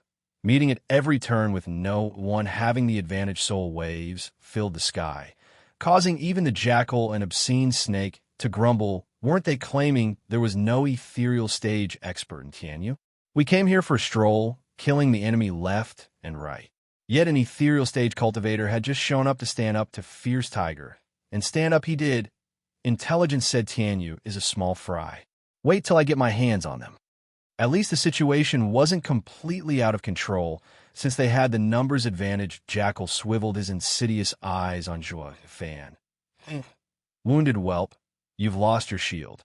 Be good and drop dead. Jackal sent blue howling winds. With bared fangs and maws, Fan stood still out of lack of strength. If nothing else, Li Jingtian had no way to help. Not when tangled with Fierce Tiger. It was then that a couple shouted, fire and water combine, life and death art. Who? A white and blinding ray shined through the clouds, running over Elder Lang's attack, and going for him, the Elder defended with his hand. But the white ray was a fusion of blazing heat and icy water, turning it into an unstoppable force. Driving pain into the depths of his soul, he clenched, and the ray scattered into motes. Yet his face switched between burning hot and ice cold, shuddering all the while. Jackal, are you all right? Obscene snake cried. Elder Lang gnashed his teeth, shaking off the ice and scorching heat, but not the killer headache. He found 2 people shielding Fan, the power couple, Qiu Yanhai and Xue Qingjian. For God's sake, this place is a freak show. How can 2 peak radiant stage experts hurt me? Gasping, Elder Lang spat. They're close to the ethereal stage, but they haven't given their soul form and can't use soul destruction. That strike is only a pseudo-ethereal stage's attack at best. I'll wipe the floor with these ignorant fools. Hold on. Obscene snake called, his lustful eyes roaming over Shui Qingjian's exquisite form and gulping. Leave the two, especially the woman, to me. Jackal knew his sick hobby had reared its ugly head and nodded. Xiao Yinhai saw he was after his old gal with those foul eyes and roared, "Biddy, let's take that old coot down together." Hi, why jealous much? Shui Qingjian giggled with love. Xiao Yinhai felt like spitting fire from rage. Zhua Fan reminded, "Elder Xiao, Sister Shui, he's in the second layer of ethereal stage. It will be hard, even if you are together." "Steward Zhua, we got this." Xiao Yinhai snorted. Shui Qingjian beamed. "My old codger is just that feisty. Not even I can hold him back." Zhua Fan glanced at obscene snake. "Sister Shui, lend me your ear." Shui Qingjian was dazed for a moment and nodded at his message before flying after Xiao. Yinhai obscene snake laughed when the couple came. Just what he wanted. Elder Lang saw that Zhua Fan was by himself at long last and grinned. Though Zhua Fan snickered. "You crusty old coot, haven't you had enough? Bring it if you're so confident that I'm alone. You've gotten hurt thrice now, so let's see how many hits can a second layer of ethereal stage expert take." Jackal frowned, thinking back. All his wounds came from taking his enemy lightly.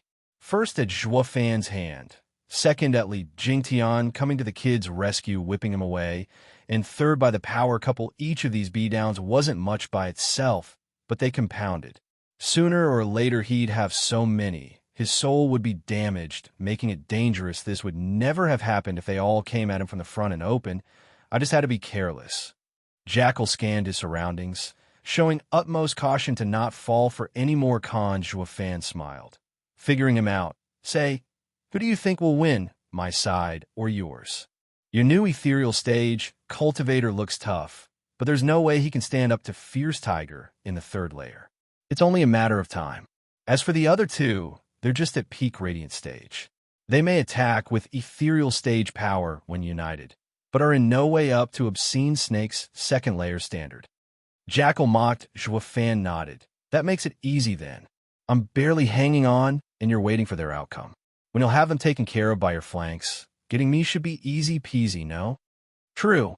I must say, the kid is only in profound heaven stage, and wounded to boot, yet makes a whole lot of sense. He won't go anywhere. And when his buddies have finished their matches, he'd have no problem taking the punk out, tormenting and running him through a hell only his twisted mind could conceive." Jackal nodded and took on the air of a true expert. Tuoba Taizhan shook his head. Elder Lang's brain must be missing something to get stiff again. Chapter 487. Lust Ain't All Fun and Games. Chapter 487. Lust Ain't All Fun and Games. "Ow." Tuoba Lufeng asked. Tuoba Taizhan explained, stalling. "I don't know what the kid's game is, but one thing is certain, he's buying time for something. Lufeng, whenever you encounter a situation like this, you don't chat your enemy up and be firm in your decision. Fear is the mind killer." Tuoba Lufeng nodded. "Should we tell him?" "Absolutely not."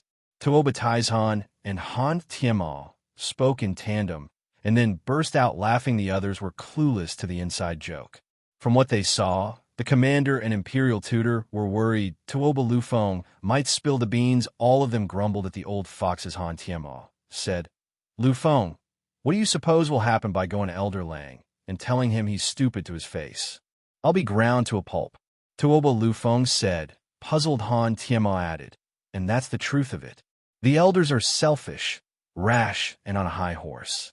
Reminding them that they've been fooled again is the same as calling them dim-witted. They'll see the light, all right, but only after taking your life."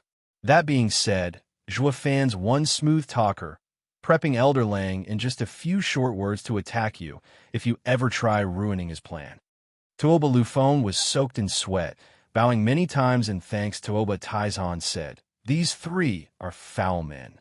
They may be our helpers, but one should stay as far away as possible from them. The worse they are, the better. Just look at Zhua Fan, making them suffer at every turn. Our great commander wants Zhua Fan to take these foul bastards down a peg." They all sported a sneaky smile, like first-row seaters to a great show. They were even rooting for Zhua Fan. "Marshal Zhua, hold nothing back. Don't even show us respect. Waste him, he. Han Tianma shook his head at their stance. Anyways, back to the fight. The power couple versus Elder. She was in progress. Xiao Yanhai and Shui Qingjian touched palms as they used the life and death art, gathering an incredible power in between. Not that Elder. She had a mind to care, getting hot and bothered over Shui Qingjian's body. Even wiggling his eyebrows, Shui Qingjian batted her eyes and replied. Xiao Yanhai was outraged, and with a swing of his arm, he shot the soul power attack. The white light warped the air as it shot for Obscene Snake's chest. Elder, she was still grinning, surrounded now by snake images woven into a net. The white light stopped dead in its tracks, and its power faded. It thinned down from a bowl-thick width all the way to that of the spear. Xiao Yanhai saw the snakes sucking on his ray. Foolish juniors. Peak radiant stage is worlds below ethereal stage. You use soul power, while ethereal stage can use their very soul. It's beyond your comprehension. Surrender if you know what's good for you. Obscene Snake laughed and resumed leering at Shui Qingjian's perfect form. Especially you, my pretty. I'd hate to kill you. You make a much finer contribution as my disciple. What do you say? You dirty old man. She's my hag, so don't waste your friggin' breath. Xiao Yanhai blustered. Elder. She waved a python at him. It coiled around him and opened its maw and spat miasma. Xiao Yanhai's eyes grew hazy, making him lethargic. His mind started drifting. Old codger. Shui Qingjian shouted. Obscene Snake snickered. Dearie, your old man is fine. But since my soul is the king python, now that he's poisoned, it will rot his soul to death. No one can save him. No. Shui Qingjian panicked. Obscene Snake curled his finger at her. I can spare him, sure, but you have to become mine. So what do you say to coming over? Shui Qingjian saw Xiao Yanhai in the clutches of the python and sighed. Walking over to that wretched, Obscene Snake, Jackal laughed. One battle we've already won. When Fierce Tiger finishes that old guy, I will deal with you.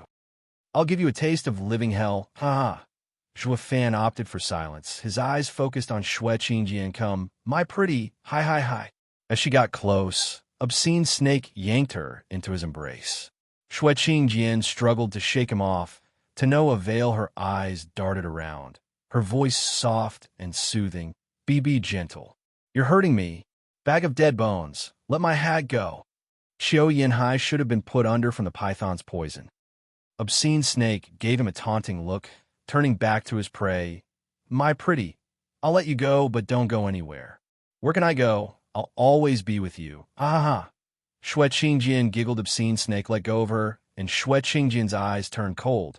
Striking his chest, Obscene Snake easily held her palm, grabbing Shui Qingjian tighter. Ha. I just knew you're sassy. I like you. Plenty of sassy girls have wanted to kill me or kill themselves, but all of them ended up in my hands. You know, different. Go to hell.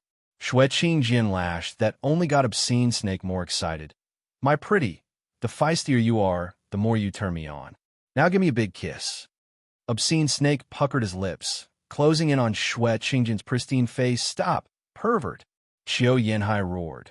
Still trapped, Obscene Snake's lips did touch a face, but when he looked at that face, the sight scared him to death. What are you doing here? Obscene Snake, hugging Zhuo Fan, felt like taking a bite out of something foul, and rotten Elderlang was dumbstruck, finding Shui Qingjian in Zhuo Fan's place. Old coot, how do you like my eyes? Are they nice? Zhuo Fan cooed. Obscene Snake was all shaken up, to the point of parting with his lunch. I'm here to kiss a hottie, not a guy. And you're asking me about your eyes? Shove off. Zhuo Fan was glued to him before Obscene Snake could shake him off. Zhuo Fan grabbed his head and stared into his eyes in a touching moment. Hey, are little Olmi's eyes pretty? You damn pervert. You like playing around, is it? See how I'll knock you dead. Obscene Snake roared, his rage breaking the vault of heaven, as if Zhuo Fan had killed his mama and then asked him if he liked it. Zhuo Fan stuck to him like a koala, his eyes flashing golden. They're pretty, you know. Look closer. Look at your... Obscene Snake's head simply vanished. It was all part of Zhuo Fan's clever ploy. Shui Qingjian was the honeypot. Then they'd use the old switcheroo to catch him on the wrong foot or with the wrong beauty. All that was left was for Zhuo Fan to use that eye of his, void annihilation, and deprived the old man of the useless decoration on his shoulders. Blood spurted like a fountain, and his body hit dirt. Chapter 488, All-Out Assault. Chapter 488, All-Out Assault. Obscene Snake. Elder Lang cried. Tuoba Tieshan sighed, was just as stunned. They knew Zhuo Fan was up to no good, but they had failed to grasp how high Zhuo Fan would shoot, a profound heaven cultivator taking down an ethereal stage expert's head. He first neutralized Elder Lang with words while aiming for Elder Shi. Zhuo Fan is insidious. Tuoba Taizhan gasped. The others were on the same page about that. Taobal Yinner was dazed, looking at the slumping corpse as her heart gave an odd thump.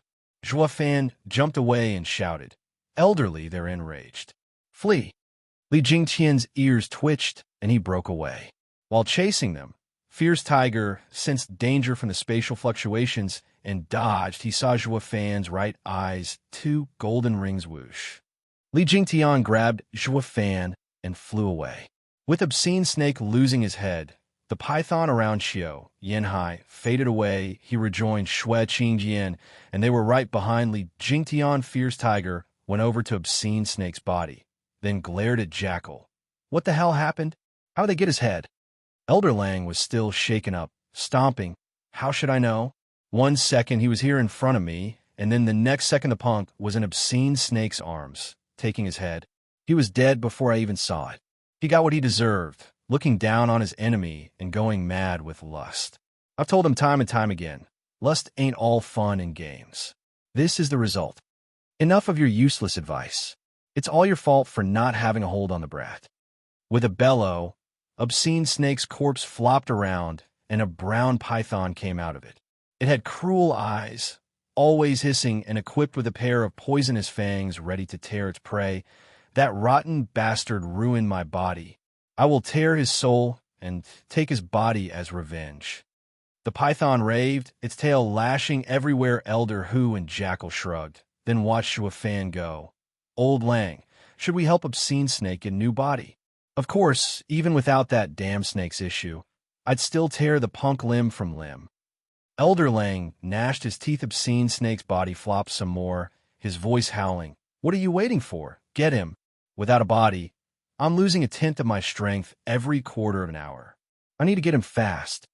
Why not just pick anyone? Get yourself a body first, and then we'll go. Fierce Tiger proposed, but Obscene Snake shook his huge head in anger. Screw that. The kid ruined my body, and it'll be his body that I'll have. Anything short will make me a laughing stock back at the sect. Like you aren't already a laughing stock. A grand ethereal stage expert got his head popped by a profound heaven pup is the joke of the millennium. Getting revenge won't ever change that. This damn snake is the shame of our beast-taming sect. Fierce Tiger and Jackal snickered inside, but as fellow sect members, letting the enemy just waltz away would throw them in the same boat. Without further ado, they chased, be it for the glory of their sect or for personal vendetta. They went after the devilish Zhuo Fan. 2 men and 1 snake's soul flew away. Tuoba Taizhan grew heavy. These elders have been duped again. It's a lure. From Zhuo Fan's movements, it's clear that this was premeditated. From the start, he has targeted our aces, getting them out of the picture before letting the armies fight. But they're weaker in that regard. Tuoba Lufeng said. Tuoba Taizhan spoke with wisdom. The lesser of 2 evils. Their army may be on the disadvantage, but it is far better than letting the ethereal stage experts turn the battlefield into a killing field. That is to say, Zhuo Fan has even more plans. Tuoba Taizhan drifted off with a frown. Han Tianma exclaimed, Brother Taizhan, you mean Zhuo Fan is not only luring them, but also go to trap them? Correct. To trap the elders, they have to be lured first. I fear that their fate is already sealed. Tuoba Taizhan sighed. They say not to push a cornered enemy. Yet these elders, but they're all on the ethereal stage with anything beneath a 7th grade array turned moot. What kind of snare could hold them? Tuoba Lufeng asked. Tuoba Taizhan shook his head. Zhuo Fan exceeds all expectations with his countless tricks. Did any of us imagine he'd be ruining Elder Shi's body? Everyone faltered, recalling Elder Shi turning into a snake and his rage, Zhuo Fan, was outstanding in his skills and devices. Anything was possible with him around. Lord Father, what do we do? Help them? No. Tuoba Taizhan shot him down. Better finish this war fast. Zhuo Fan wants to end our experts, then deal with us. Before he comes back, we will throw everything we have into Wind Gaze City. He will deal with the elders, but I will take the city. It will be our victory, all-out assault. Capture Wind Gaze City. Tuoba Taizhan barked orders, and his generals bowed. Yes, Commander. Within 15 minutes, the Chuanrong army was in formation, moving like a black swarm towards Wind Gaze City. The 8 Wolf Wardens led their divisions to lay a powerful siege. The 4 Tigers of Tianyu turned to the million men behind them and sighed. 600,000 of them were veterans of Dugu army, while the rest were draftees. No different from a rabble, the odds were way stacked against them, yet they showed no concern. Not when everything went according to a certain plan, just like Marshall said, Tuoba Taizhan is out to end it fast. The 8 Wolf Wardens are all sent into battle too, an all-out assault. Dugu Feng smiled. Dugu Lin nodded and turned to the grumbling Dugu. Since he'll be the bait, not worthy of our skills. Third brother sure is sour. When has it ever been like this? We're about to go to war with the enemy commander, yet we can't even take a swing? Marshall is so unfair. Dugu huffed and stomped. Dugu Feng stated, True, it's not like Marshall is old fifth steward for nothing. He has to make him look good. Besides, if there's one team that can cut through the enemy like butter, it's that creepy division. With our men, we won't even get past the wardens. Just the mention of their 5th brother had Dugu Huo whining again. Each soldier should be placed according to their skills. Giving me that division would allow it to reach its true potential, unlike under 5th. Can't Marshall see this simple truth? Dad isn't blind, he just doesn't care about you. Gu Santong chomped out an ingredient to the sideboard. Dad is a nepotist. Who are you to him, that he would just give you those hard, refined war puppets? Dugu wouldn't take it well. Gu Santong, are you any different? You're his son, tough and strong. So why is it that he chose the elders over you in dealing with those ethereal stage experts? Because you're that much of a burden. Dad asked me to look after you, never to leave you out of my sight, afraid that you worthless generals need babysitting. That's why I'm stuck here instead of wasting that friggin' old foggy who messed with Dad. Gu Santong fumed. Dugu Feng intervened before Dugu Huo blew a gasket. Now, we're all on the same side, following Marshall's orders. Moreover, Gu Santong is right. The enemy is sending specialists after our heads. Take a look. The others followed Dugu Feng's finger and found a fleeting black mist among the Chuanrong army shadow guards. Chapter 489, Assault. Chapter 489, Assault. With the shadow guards so close, the others mustn't be far behind. Dugu Feng stood up and shouted, Prepare for battle. Sir Gu Santong, please provide assistance. Gu Santong nodded, munching on his herb. That's what Dad told me anyway. Dugu Feng turned stern, and the 4 brothers led their divisions out of the city. This imbalanced battle made even these seasoned tigers feel the pressure. Tuoba Lu Feng was acting as the stand-in commander, directing the Wolf Wardens. When he noticed the million men and tigers coming out, it made no sense for them to abandon the advantage of the walls, even without a raise, and opt for a frontal assault. He understood their plan soon enough. Only outside the city walls would the army of 4 tigers be able to gather to form a wedge and strike into the heart of his camp. Zhuo Fan is cocky, throwing everything in a single risky move. We aren't good with soldier formations, but we have the spiritual beast to give you a world of hurt.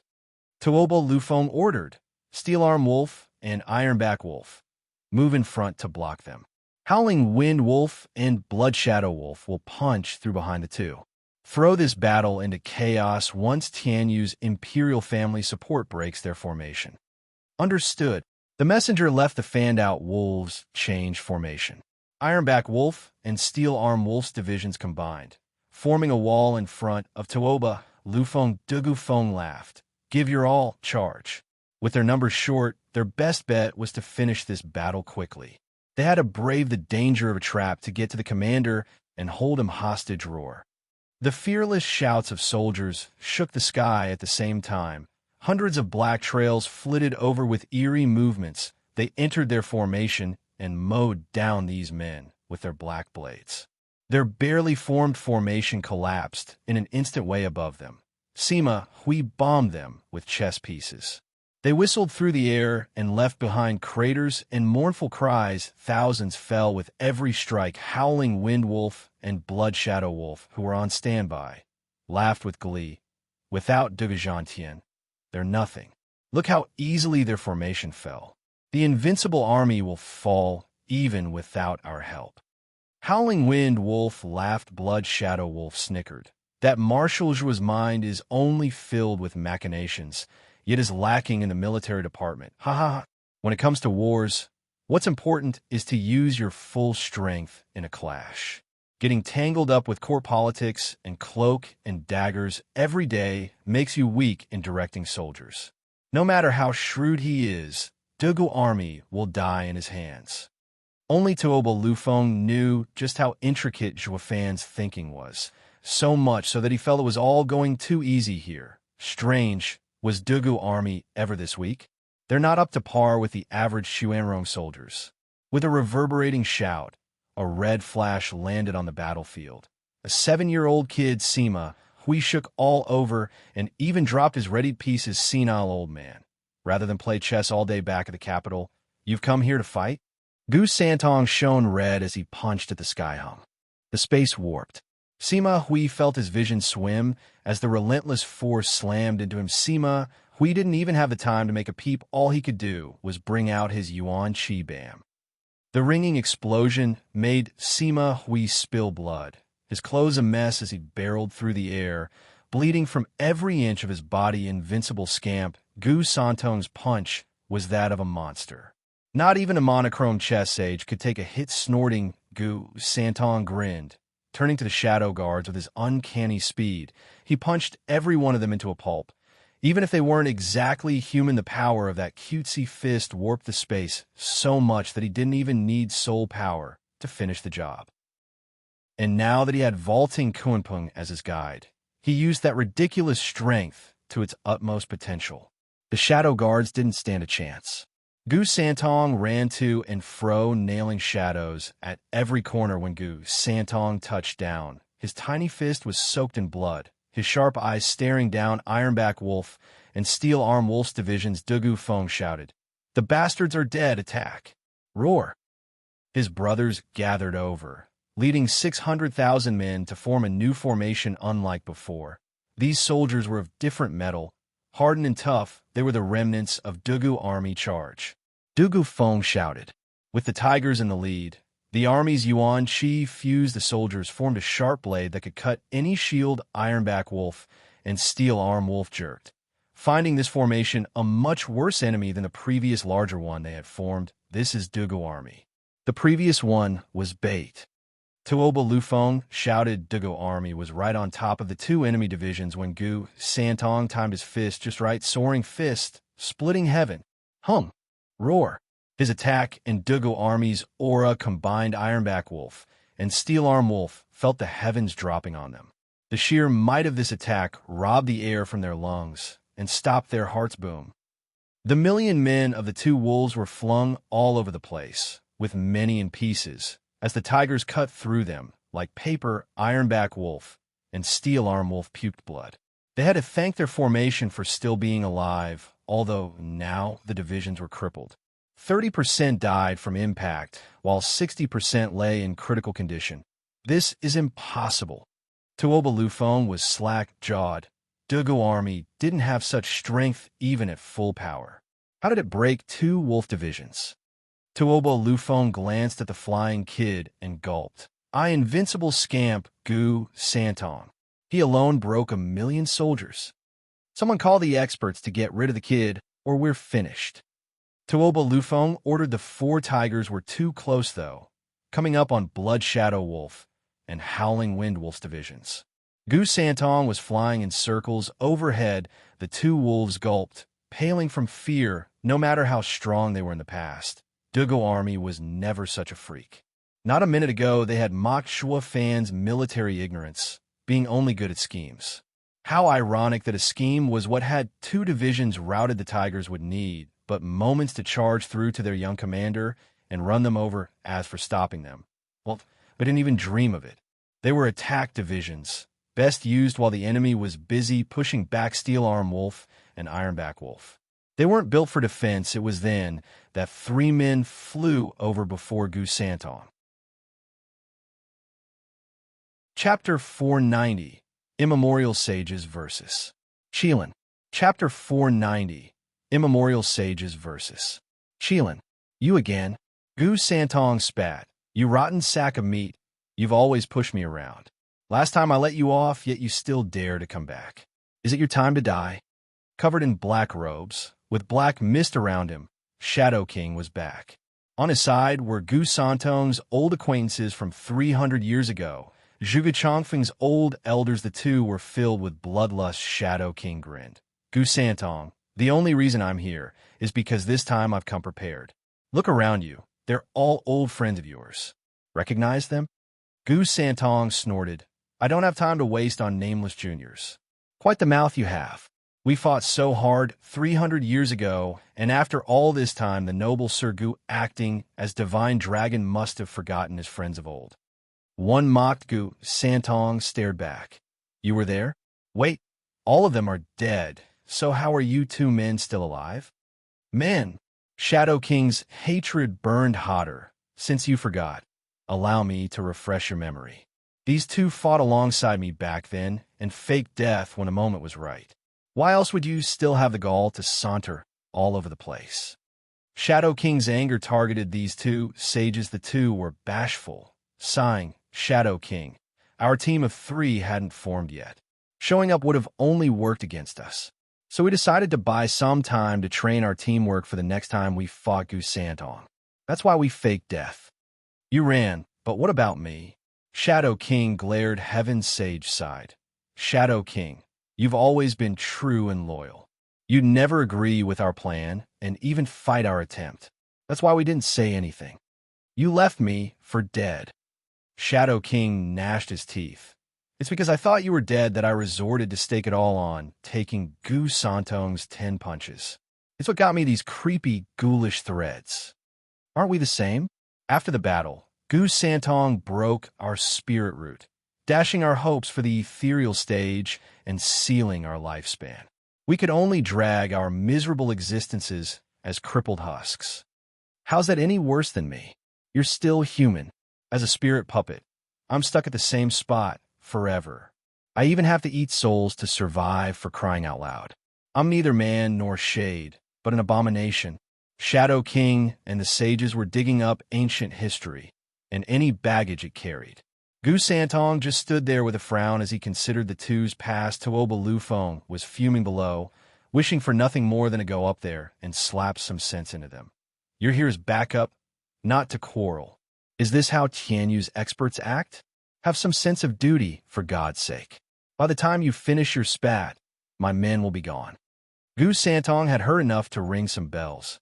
Oh, you're not dead. There's still some lively ones for back then. How embarrassing. And you even faked death. That's the same as duping me. You 3 rotten cheaters deserve nothing but death. The 3 turned to the kid, now dawning on them why they were here in the first place, and their faces sank. Heaven and earth sages, let's leave the rancor for now and get back to our mission. It's time we end what we started 300 years ago. Shadow King squinted. The 2 nodded. Our teamwork is perfect, and the kid will make a perfect target. Goose Santong grinned. I'd wipe the floor with you then, and I'll do the same to you now. He who knows. As they say, time changes everything. And we had 3 centuries on our side to prepare for the day we'll crush you. We've trained our teamwork for this moment. Heaven's Sage exploded with power, releasing blinding light, while Earth Sage turned into a black light, the opposite, and gave off an eerie and dangerous vibe under shocked gazes. The 2 lights blended together, forming a huge spinning taiji. Goose Santong's instinct told him something was off about that sucking circle. The 2 had yet to finish their combo, and he was already feeling danger. The 2 actually have an ace. Dad said the first to strike has the advantage. I'll break their move, before they complete it. Gu Santong's fist glowed red, and he punched home. The two sages only reached out, and the two lights formed a vortex, blocking the attack. Gu Santong's attack faded away, chipping away at its power. My punch. Gu Santong widened his eyes. Heaven Sage laughed. The great invincible scamp Gu Santong actually struck first. So you do sense you're no match for us. Why else would you do it? As if I just got tired of your prattle. Gu Santong stuck his chin out and barked, I'll send you 3 to the hereafter, just like I did 300 years ago. Humph, angry about being found out. The two sages sneered, sending the black and white vortex at Gu Santong. Gu Santong jerked, finding the attack was already upon him. The vortex turned into black and white chains. Tightening around him, the chains were weird to be able to withstand his strength. No amount of struggle helped. Heaven Sage grinned. Save it. Our yin-yang chains use the breath of the world, feeding into each other, and are tied to the world itself. Nothing will ever get out of them. Unless you can break the world, haha. The other two laughed at Gu Santong's expense. The prick's day had finally come. We're finally free of that insufferable torment. Ha ha ha. Their minds drifted out to all kinds of regrets Gu Santong was having when the kid burned red and bellowed, I am soaring Qilin. Tearing the world couldn't be easier. Roar. Gu Santong's roar shook the heavens. Origin form, Qilin. Hum. Gu Santong exploded in a scarlet light, and his tiny and adorable face warped. His arms grew, scales covered his skin, and his power multiplied. Gu Santong turned from a cute child into a sacred beast. Even when chained, his aura drove fear into the sages. For God's sake, he's a freak through and through. Heaven Sage gasped as the beast's every movement contained unmeasurable power, snapping a chain every time. The entire battlefield was shell-shocked while looking at the beast Shuafan's son, the one who wrecked Tianyu centuries ago. Invincible scamp Gu Santong was in fact a wild beast. Chapter 491, Tri-Barrier. Chapter 491, Tri-Barrier. Human sage, don't just stand there. We can't hold on for much longer. Heaven and earth sages were bearing through the strain with clenched teeth and twisted expressions. Shadow King was peachy on the sidelines, not lifting a finger. Shadow King mocked. This would have never happened in the first place if we had dealt with him together 3 centuries ago. Shadow King was really thinking of backstabbing these two. But one thing was clear, only together could they handle Gu Santong. For the bigger picture, Shadow King made a sign, and a golden chain shot towards the yin-yang chains, making them shine as well. The chains grew tougher, and Gu Santong could only wail in distress, unable to break his binds even as Qilin, heaven, earth, and man, Tri-Barrier. The 3 sages made the same sign. Du Gufeng looked up with a frown. He was freaked out by Gu Santong's form as much as the next guy, but he was their ally, their support. With Gu Santong sealed up, his army's wings were cut off. Charging forward now would only net them heavy casualties. Howling Wind Wolf and Blood Shadow Wolf perked up. Gu Santong's loss was their gain. With their numerical advantage, they could easily hold the 600,000 Duga army back. Come, 4 tigers of Tianyu. Blood Shadow Wolf laughed. Du Gufeng shouted, Howling Wind Wolf, Blood Shadow Wolf, get on the damn side. Make me. Howling Wind Wolf and Blood Shadow Wolf bit back. Boom. The 2 armies ran into each other, but without their buff, Dugu army's advance fell, though not to a complete halt. Their formation gave them enough strength to push on against the fierce opposition. The enemy fell back 1 step at a time, getting on the brink of collapsing. The wolves were amazed by how just half of Dugu army could wield so much power as to push their 1,000,000 men back. They were this close to crumbling and letting them have a clear way for the leader. It was then that a piercing cry resounded. Du Gufeng watched the sky fill with thousands of golden arrows, falling down like rain. Its sky-piercing wolf's division. Du Gufeng cried, change formation. Shields up, mountain formation. Whoosh. Dugu army halted and took a defensive stance. Their Yuan Shi turned into an impenetrable wall, just in time to welcome the rain of arrows clanking on their shields. Howling Wind Wolf and Blood Shadow Wolf's morale lifted. Jabi was timely with his aid. Divine archers, get ready for another volley. Jabi ordered, and his men opened the floodgates. Dugo army could only duck under their shields and hold on against the constant hammering. When the attack finally let up, Dugo army found Howling Wind Wolf and Blood Shadow Wolf teaming up with Sky-Piercing Wolf by surrounding them. Advancing now was out of the question. Dugu Feng's side. The risk was high with this move. It was either win or lose. Flanked as we are, this is where we will meet our end. Brother, what do we do? Dugu Lin asked. Dugu Feng shook his head. Our task is done. We just have to hold our ground and keep their men busy. That is the role of bait. Fifth holds the true force. Dugu Feng looked towards Tuoba Tieshan's tent with a smile. In Wind Gaze City, the House Lords were watching Dugu army get pinned down, Gu Santong bound, and were worried with anxiety. Pavilion Lord Long, what do we do? We have to save them, or everyone in the city will die. Grandmother, said Long Yifi sighed. And how do you suppose we do that? Get Gu Santong freed up? We don't have a manpower. Support the army? How do we do that when we've always operated alone? We will be stuck there with them. All we can do is wait for Zhuo Fan. The others sighed. Xiao Feng shook his head. Did we ever stop to think the day would come when we, the mighty leaders of 7 houses of boundless prestige, will end up so powerless? We are reduced to nothing more than spectators in the battle that will decide our fates. Ha ha ha. Now I see just how weak the House Lords really are. The others echoed his sentiment with a strained chuckle. On Li Jingtian's side, the elders were running for their lives. Stewardwa, they don't seem to be buying it.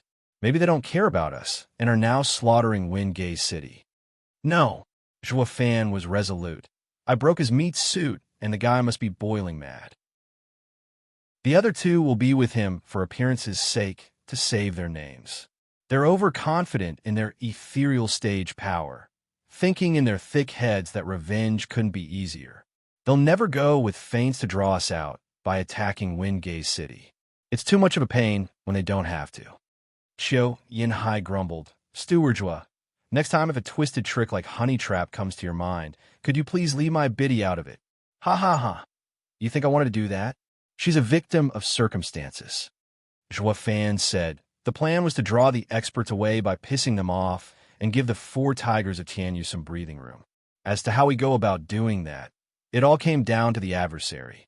It's not my fault that a pervert showed up, even kissing me with that foul mouth of his. So why are you so upset? No one touched your biddy. In fact, I'm the victim here. The others laughed. Xiao Yinhai bowed. Many thanks, Stewardwa, for saving my biddy. That's what teammates do. Don't mind it, Elder Qiu, ha ha. Zhuo Fan waved him off. A bellow came from behind them. You rotten son of a bitch. Don't move a muscle. I'll flay you alive. Burn your soul, and take that meat sack for my own. Turning around, they found 2 men and 1 python coming over at full speed. Li Jingtian turned to Zhuo Fan. The steward looked below and pointed at a valley. That's where we land, elderly. Someone's expecting us. Sure thing. Li Jingtian nodded and flew with the couple. Behind him, the 4 of them landed in this picturesque landscape, surrounded by mountains on all sides. The blissful sound of stream and the forest animals made it paradise. The 3 ethereal stage experts touched down as well. Obscene snakes snorted, an ethereal stage cultivator, some radiant stage experts, and a puny, profound heaven cultivator. Think of running from us? Well, think again. Who said we're running? Think we're scared. Is that it? Zhuo Fan mocked with an obnoxious tone. We just recalled that we had prior engagements and had to visit some friends. What are you doing coming with us? Hi, cut the bull. Talk trash all you want, but at the end of the day, I'll peel your skin and wear you like a suit. Back up a little, Zhuo Fan cut him off and sneered. Here I thought only the white mustache foggy was slow, but now it seems you aren't so bright yourself. How would you look if you wore me without skin? Didn't think of that, did you? Ugh. The python burned with fury. Looking lost all over the place, he was only spitting insults, not minding the contradictions. What would I ever do with a skin body? Chapter 492, Impermanence 5. Chapter 492, Impermanence 5. Holding his head, elder whose savage eyes glared at obscene snake. Are you here to kill him or to chat up with him? What are you doing getting tongue-tied and crap? You're dragging the intellect of our whole sect through the mud. Elder who roared at obscene snake and jackal, all he got was a huff and puff from them. Focusing their angry glares on Juefan, it was all this piece of crap's fault for them ending like this. One in a sorry state, and the other without a body. Their reputation as an ethereal stage expert aside, he had now attacked another angle. Their brains obscene snake snarled. Rotten punk, I will crack your skin, take your bones and torture you. I'll make you suffer until you beg for death. Did you give up on possessing me? Juefan grinned. Obscene snake's tail was whistling in rage. None of your goddamn business. Just remember, I will make your life a living hell. You will live a long and painful life. Hi. Juefan merely shook his head. Dumbass. Boy, are these people to target? An aged voice resounded. The elders jerked around, but saw nothing. Fear creeped into their hearts for how much weaker they were compared to the owner of this voice. The three felt perhaps more than a little uneasy. Do we just get played again? We, the great ethereal stage experts? An expert ambush, but Tianyu has nobody stronger than us. Even Li Jingtian's case took 1,000 years to pass, yet now there's another ethereal stage expert in hiding? The three gulped. Their common sense defeated. Juefan sneered at them, cupping his hands. I thank the elder for his support. They are all here. Please begin. Fine. The aged voice came again. From all around the mountains, space twisted until 5 aged robes came into view. Having the group surrounded, every single one of them had a handicap, one with atrophied ears, one was blind, one had a cut-off nose, and one with the tied lips. Even though his voice still came out, the last one was looking quite healthy, if one ignored his other crippled senses. He didn't even have a tongue, only groaning as he talked, following the trend. The 5 men each missed sensory organs, yet, through a twisted logic, still had the sense that the other guys were missing. Evenly, Jingtian twitched a bit after looking at the creepy 5, while the 3 elders were downright stumped. Even falling back in fear, Fierce Tiger's teeth chattered. Demon Scheming Sect's Impermanence 5. What are you doing here? Last I checked, Demon Scheming Sect is one of Tianyu Empire's 3 guardian sections. Going about our domain is only natural. That being said, I can't help but wonder, what's Beast Taming Sect doing here? Are you here to mess with our disciples? 4 elders simply meditated on a rock, with only the blind, deaf, and sealed mouth elder speaking. The terror was growing within the 3 beast elders. Evident by their sweat, Fierce Tiger wiped his brow and bowed. Elders, we have been taunted by some insidious lowlife. We have never touched any of your great sect's disciples. Never, is it? Then what was that flaying our disciple and taking his body all about? My ears are frail, but I can hear just fine. The same one spoke. The trio were panicking now, crying at Juefan. You're a demon scheming sect disciple. Yep, in the making. Juefan shrugged. The trio shook like leaves, and hatred exploded within. Oh, not out of regret, but with malice directed at their intelligence reports. They did it on purpose. How else could they not find out that our target is with the demon scheming sect?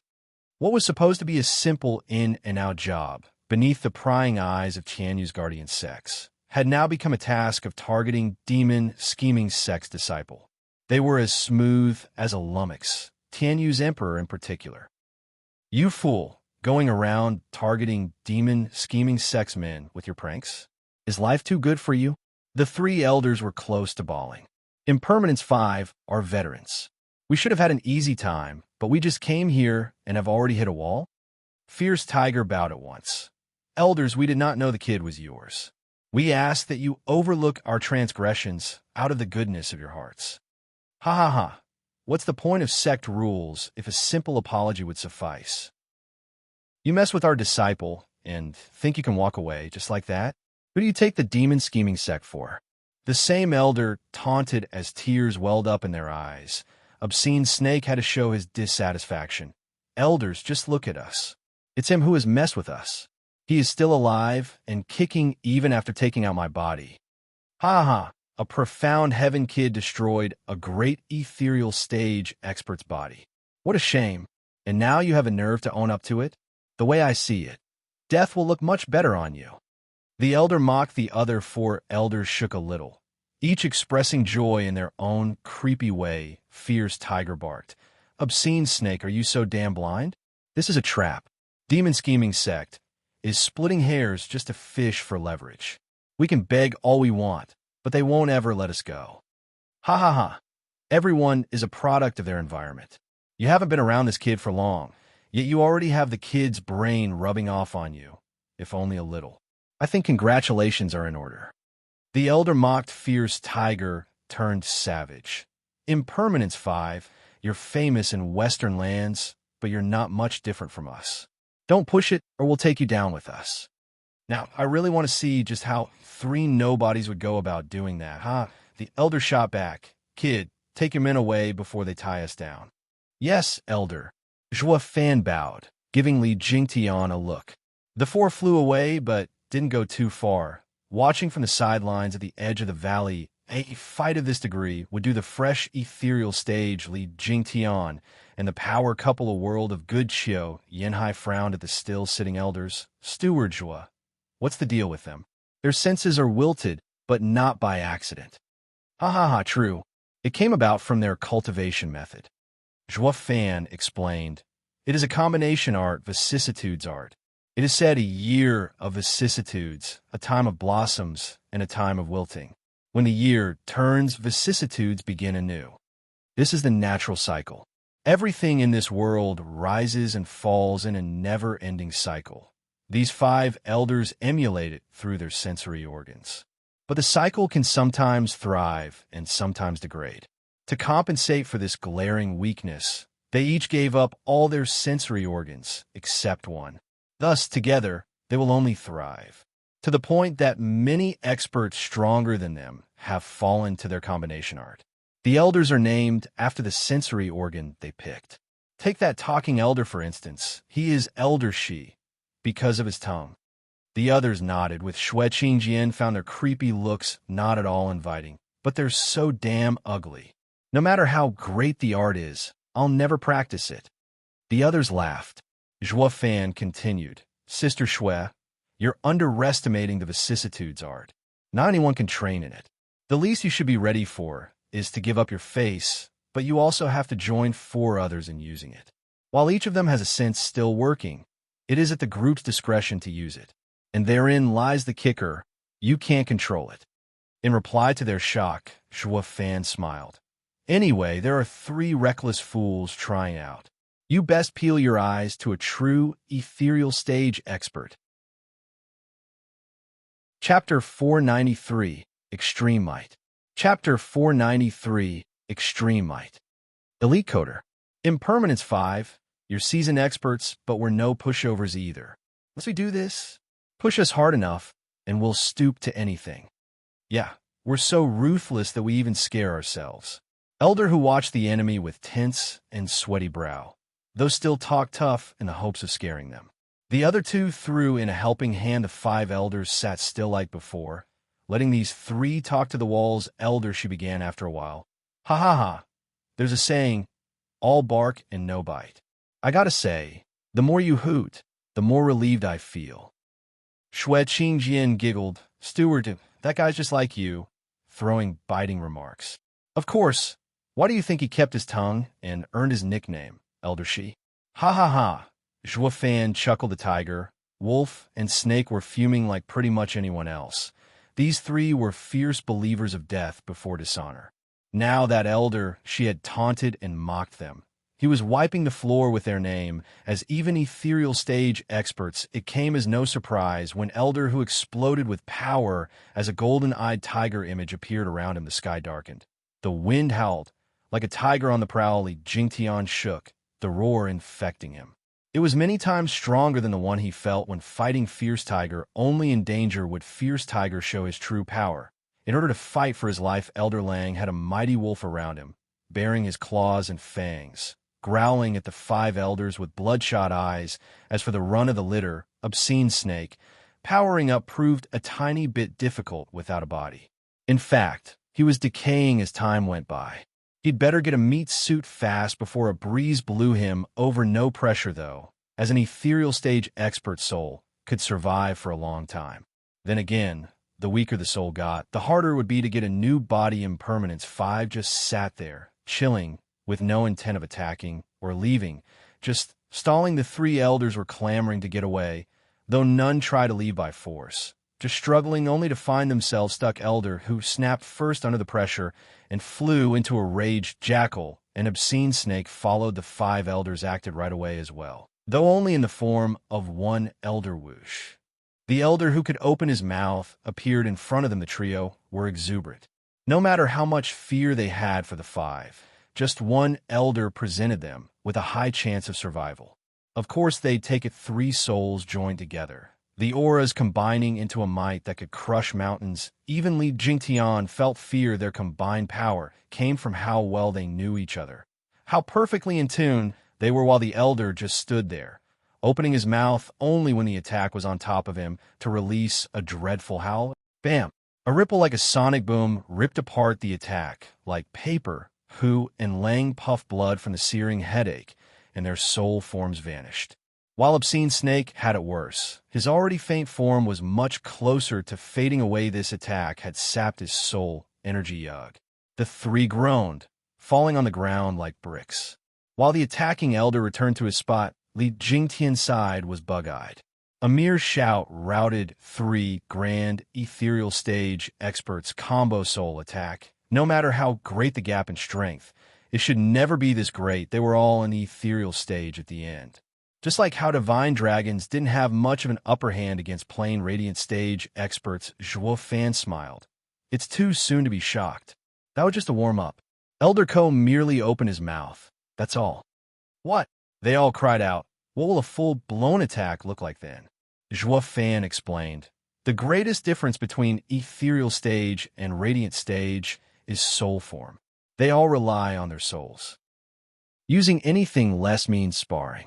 What Elder Ko used was the power of the vicissitudes art trained to its peak, a skill called Demon Echo. The others are no different. Elder Shi's beguiling, Elder Yan's deluding sight, Elder Air's omnipresent hearing, Elder Bai's uncanny smell. Each of them is just as amazing. Together, they cover their glaring weaknesses, never waning and ever thriving, flawless. No one would take them on unless they had an unfair advantage. This is the demon scheming sect's personal elders, Impermanence 5's power. They nodded, but then asked Steward Zhuo, what do you mean by personal elders? Ha ha ha. Rumor has it that the high venerables of demon scheming sect are lofty positions that the disciples have endless respect for. But only the oldest are worthy of such title, and can even grow to have the power to remove the sect leader. That makes having personal guards natural, hence they are called personal elders. People who should have been the sect's venerables have now become high venerables' personal guards, thus reduced to mere elders, even as their power goes beyond a mere venerable. Li Jingtian gave a thumbs up. And you just asked for their help, Steward Zhuo? Are you sure you're going to the demon scheming sect as a disciple and not as a venerable? Zhuo Fan chuckled. This is all courtesy of demon scheming sect leader, Xie Yue. Maybe he values me just that much. Be that as it may, by sending these 5, his intentions are loud and clear. The way I see it, these 5 would find it a cinch to deal with 30 of these 3 experts. The others were so shocked that they just bobbed their heads. The 3 in question crawled to their feet at long last. No matter how much they'd heard of the 5's prowess, it still topped their imagination. Just one of them had handled the 3 of them like children, wiping the blood on his mouth. Elder who cupped his hands. Impermanence 5's vicissitudes formation lives up to its name. I accept my defeat, though it's not much of a contest, ganging up on the few of us. Ha ha ha, what are you spouting? Vicissitudes formation? We haven't even used it. That was all Elder Ko. As for ganging up on you, it's your side outnumbering him. But I get it, trying to talk your way out of it. A shame that's the most useless approach when it comes to demonic cultivators like us.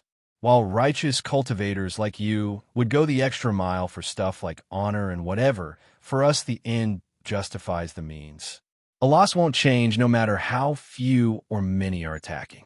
It's all about strength. Elder, she didn't buy into the taunt. Fierce Tiger's face fell. Damn unreasonable demonic cultivators. They don't give a hoot about their names, wanting our lives even in a 5 against 1. Against righteous cultivators, they'd already be ashamed by now. Going for a fair fight instead, Elder, she mocked. Since you're so keen on seeing our formation, though unworthy, we're happy to make an exception for your ignorant eyes. Oh no, no, no. We'd like our eyes to be ignorant. Thank you. Elder, who waved around the trio together, couldn't even deal with one of them.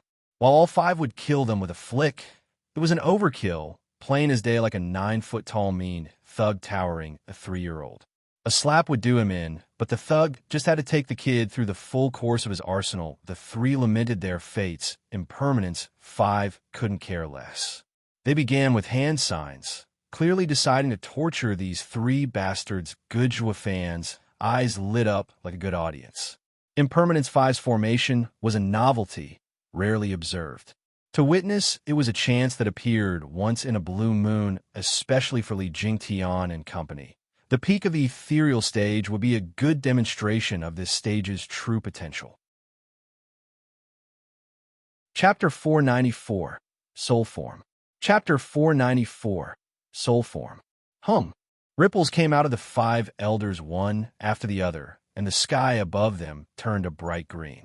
It enveloped the whole valley. Just like a barrier, the beast elders were tense and scared. It was Elder who decided to act and bellowed as he rushed to the skies to leave this damn place 3 meters. That was how far he got. Green light flashed on him and held him steady. Fierce Tiger was aware of his predicament and unleashed every ounce of power in his being with a roar. A golden tiger came out of him, soaring away. Elder, who? Don't you want your body?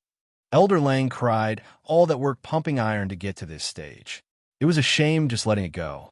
And now he'd have to do it all over again with his next body. So despite his love for the chiseled body, desperate times called for desperate measures, while Elder, whose mind was set, using his body as a lure to get his soul to survive. Elder Lang was overcome by mixed emotions. Fierce Tiger never gave them a hint of his plan and just left them there. The 5 were sure to address this oversight the second time. Elder, who was the sole exception, who could blame him? Any attempt to let his pals in on his plan would be foiled. Omnipresent hearing was just that amazing, picking up the tiniest sounds. Even transmission, not that Elder Lang knew any of this. As for Obscene Snake, he was outraged. Since this plan would never have worked for him in the first place, he had no shell to shed. Being a soul, and all the snake and the wolf stared slack-jawed at the sky. With Fierce Tiger moments away from leaving the valley and getting his freedom, the leftover felt forlorn. Just then green vines shot from beneath and coiled Fierce Tiger tightly. Like a bow-wrapped gift, Fierce Tiger roared, an exercise in futility. The green vines got him back down to earth, one step at a time. We'd have no name to speak of if even you 3 nobodies could escape us. Elder, she mocked. The others nodded, sitting on their rock and doing what felt like light work of catching him. She and Lang's faces fell. If even Fierce Tiger's surprise plan failed, what did that mean for them? Yet another ripple covered the green valley, and thousands of vines came from all sides of the 2. They had no hope at all of fighting back. Any struggle was just wasted energy. Tightened among the glowing vines, Fierce Tiger roared in his feeble attempts, feeling himself growing weaker. The tiger soul was slowly fading as well, while the green glow on the vines only got stronger. The same happened to Obscene Snake. Without a body to shield him, his soul was taking the brunt. Elder Lang was shaking in his boots, his body drying up like a raisin, and the vines pulling his soul out into the open, awaiting the same fate. They were officially in hell, experiencing a world of pain and endless remorse. Elders, have mercy. We'll never come near your precious disciples again. There's nothing personal between us. There'll be no revenge. I beg of you to let us go. We will never forget this kindness. Spare us, elders. The 3 whined across the whole valley in a sappy and tearful voice. But the 5 elders were like rocks. Li Jingtian sighed, knew the 5 elders were way better than the 3, but not by this degree. They didn't even move, and the 3 were already dying. How are they same stage cultivators? The least you can do is twitch a finger. Xiao Yanhai said in shock. Steward Zhuo, what are those things? Is it a grand skill of theirs from cultivating? That's their soul. Zhuo Fan said soul was the unanimous question.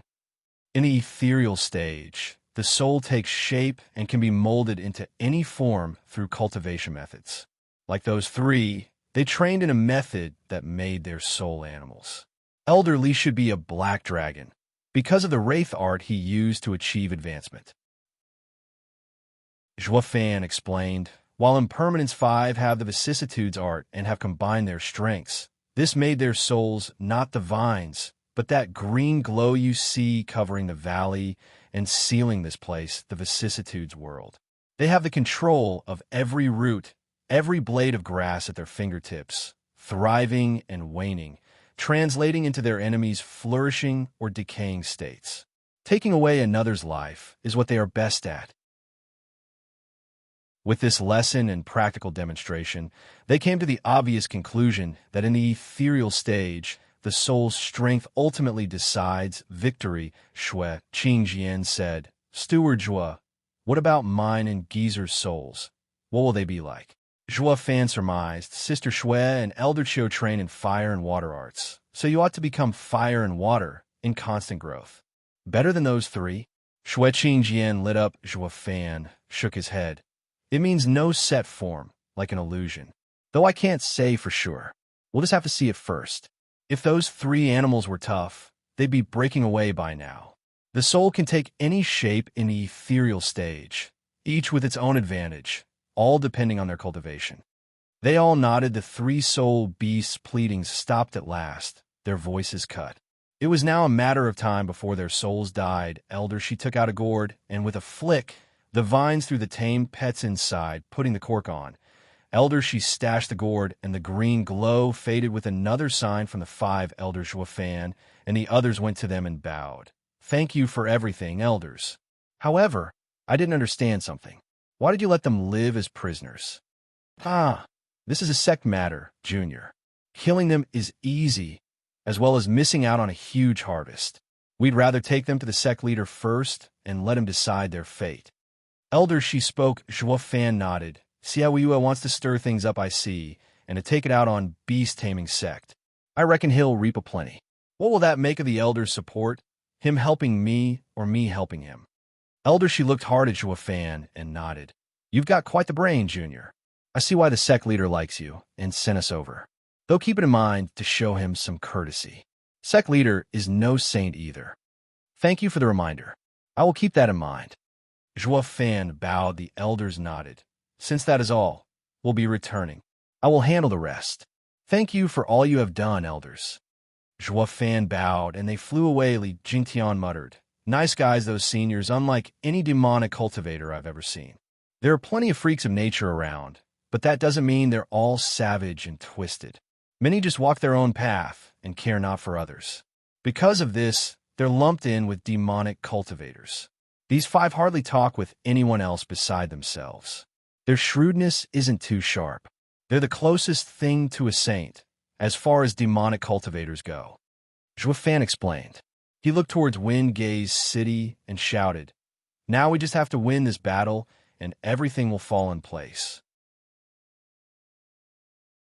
Chapter 495. All your base are belong to us. Chapter 495. All your base are belong to us. On the battlefield, the elite remnants of Dugu army with its tigers were going all out to hold back 3 wolf wardens, and their massive army of 1,000,000 men. Blood Shadow Wolf snickered and shouted, Tigers, you have my full respect for your valor and for not losing your head in panic. In my name as Blood Shadow Wolf, I promise the commander will take you in. Just surrender. Dream on. We are Dugu Army's 4 tiger generals. We don't surrender to the likes of savages. Dugu Feng snorted. Howling Wind Wolf mocked. Your lord threw you to the wolves, so why do you still insist on fighting? Our commander cherishes talent. Join us, and your army with you at its helm will win us all the battles. Your future will be glorious. Why must you throw it all away? And for what? That twisted emperor of yours. Is he worth dying for? Chuanrong and Tianyu's emperor's deal was just that, business. It had no clause saying that they had to like the guy for his foul schemes. It worked against him, in fact, making them admire Dugu army's valor. Instead, it went without saying, when the situation called for it, the Chuanrong army would rather flip these intrepid warriors to their side. A shame that the one thing standing in their way was the same element that had made the Dugu army invincible for all these years: their resolve and undying loyalty. Marshall had fallen at the emperor's underhanded attack, but if there was one thing these men couldn't do, it was to become traitors. Howling wind wolf, blood shadow wolf, save your breath. We will defend our home and every soul in it to our dying breaths. Tianyu isn't the land, it is its people. Dugu Feng, shouted Dugu army, echoed his will. Even when surrounded, they held strong. Like true warriors, the three wolves nodded. Such fine men, a darn shame too. The wolves gave the signal. Sky-piercing wolf shouted, "For tigers of Tianyu, today is the day we'll end you and give you a proper burial." Much appreciated. Dugu Feng laughed. They were mere bait in this battle, but with death lurking at every turn, the brothers had made peace with it. The wolves were hesitating. Fighting their rivals for so many years got them to understand their character. But a soldier's duty was above sympathy and individual will, and they had to cut down their enemies without remorse, crush them. The wolves ordered while the four tigers of Tianyu got ready for a three-pronged assault. The heavy and heroic mood broke suddenly. Due to a wail in the forest, the flames reached the heavens. The wolves cried, "It's the commanding tent! An ambush!" "Ha ha!" Fifth brother made his move. Dugu Feng laughed. The wolf shouted, "You had someone go after our base? Your entire army is trapped. What other men are there to make a sudden strike?" He never saw that coming, did you? We have one more division, led by the 5th Tiger of Tianyu, the Flying Tiger Army. We're just bait. Marshall figured out that you're out for a quick strike, going all out. So we baited you and you bought it, leaving the 5th brother free to attack your commanding tent. To capture an enemy, first take their head, huh? Dugu Feng laughed, and the wolves exploded in rage. The full might of the 8 wolf wardens was here, leaving the commanding tent in solitude and defenseless. Going where the fire burned hottest, Luo Yunhai led his steel war puppets. Cutting through the remnants like butter with their capacity as freaks, Luo Yunhai found that a formation at this point was overkill. Charging was enough to mow the enemy down. They were an unstoppable killing machine. Luo Yunhai wasn't quite happy, though. He knew Zhou Fan was using this war to establish his position, a cinch with this ridiculous army. But it was so easy that it made the wind feel flat. All those years he spent in Dugu army learning formations, tactics, maneuvers, and counters were flushed down the drain. With an army like this, they acted like a locust plague, tearing everything to shreds and leaving only a mess behind. It mowed down even the likes of Tuoba Tieshan's personal guards.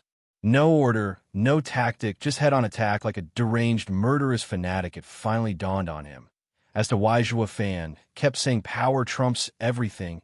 Young master, there are no more enemies.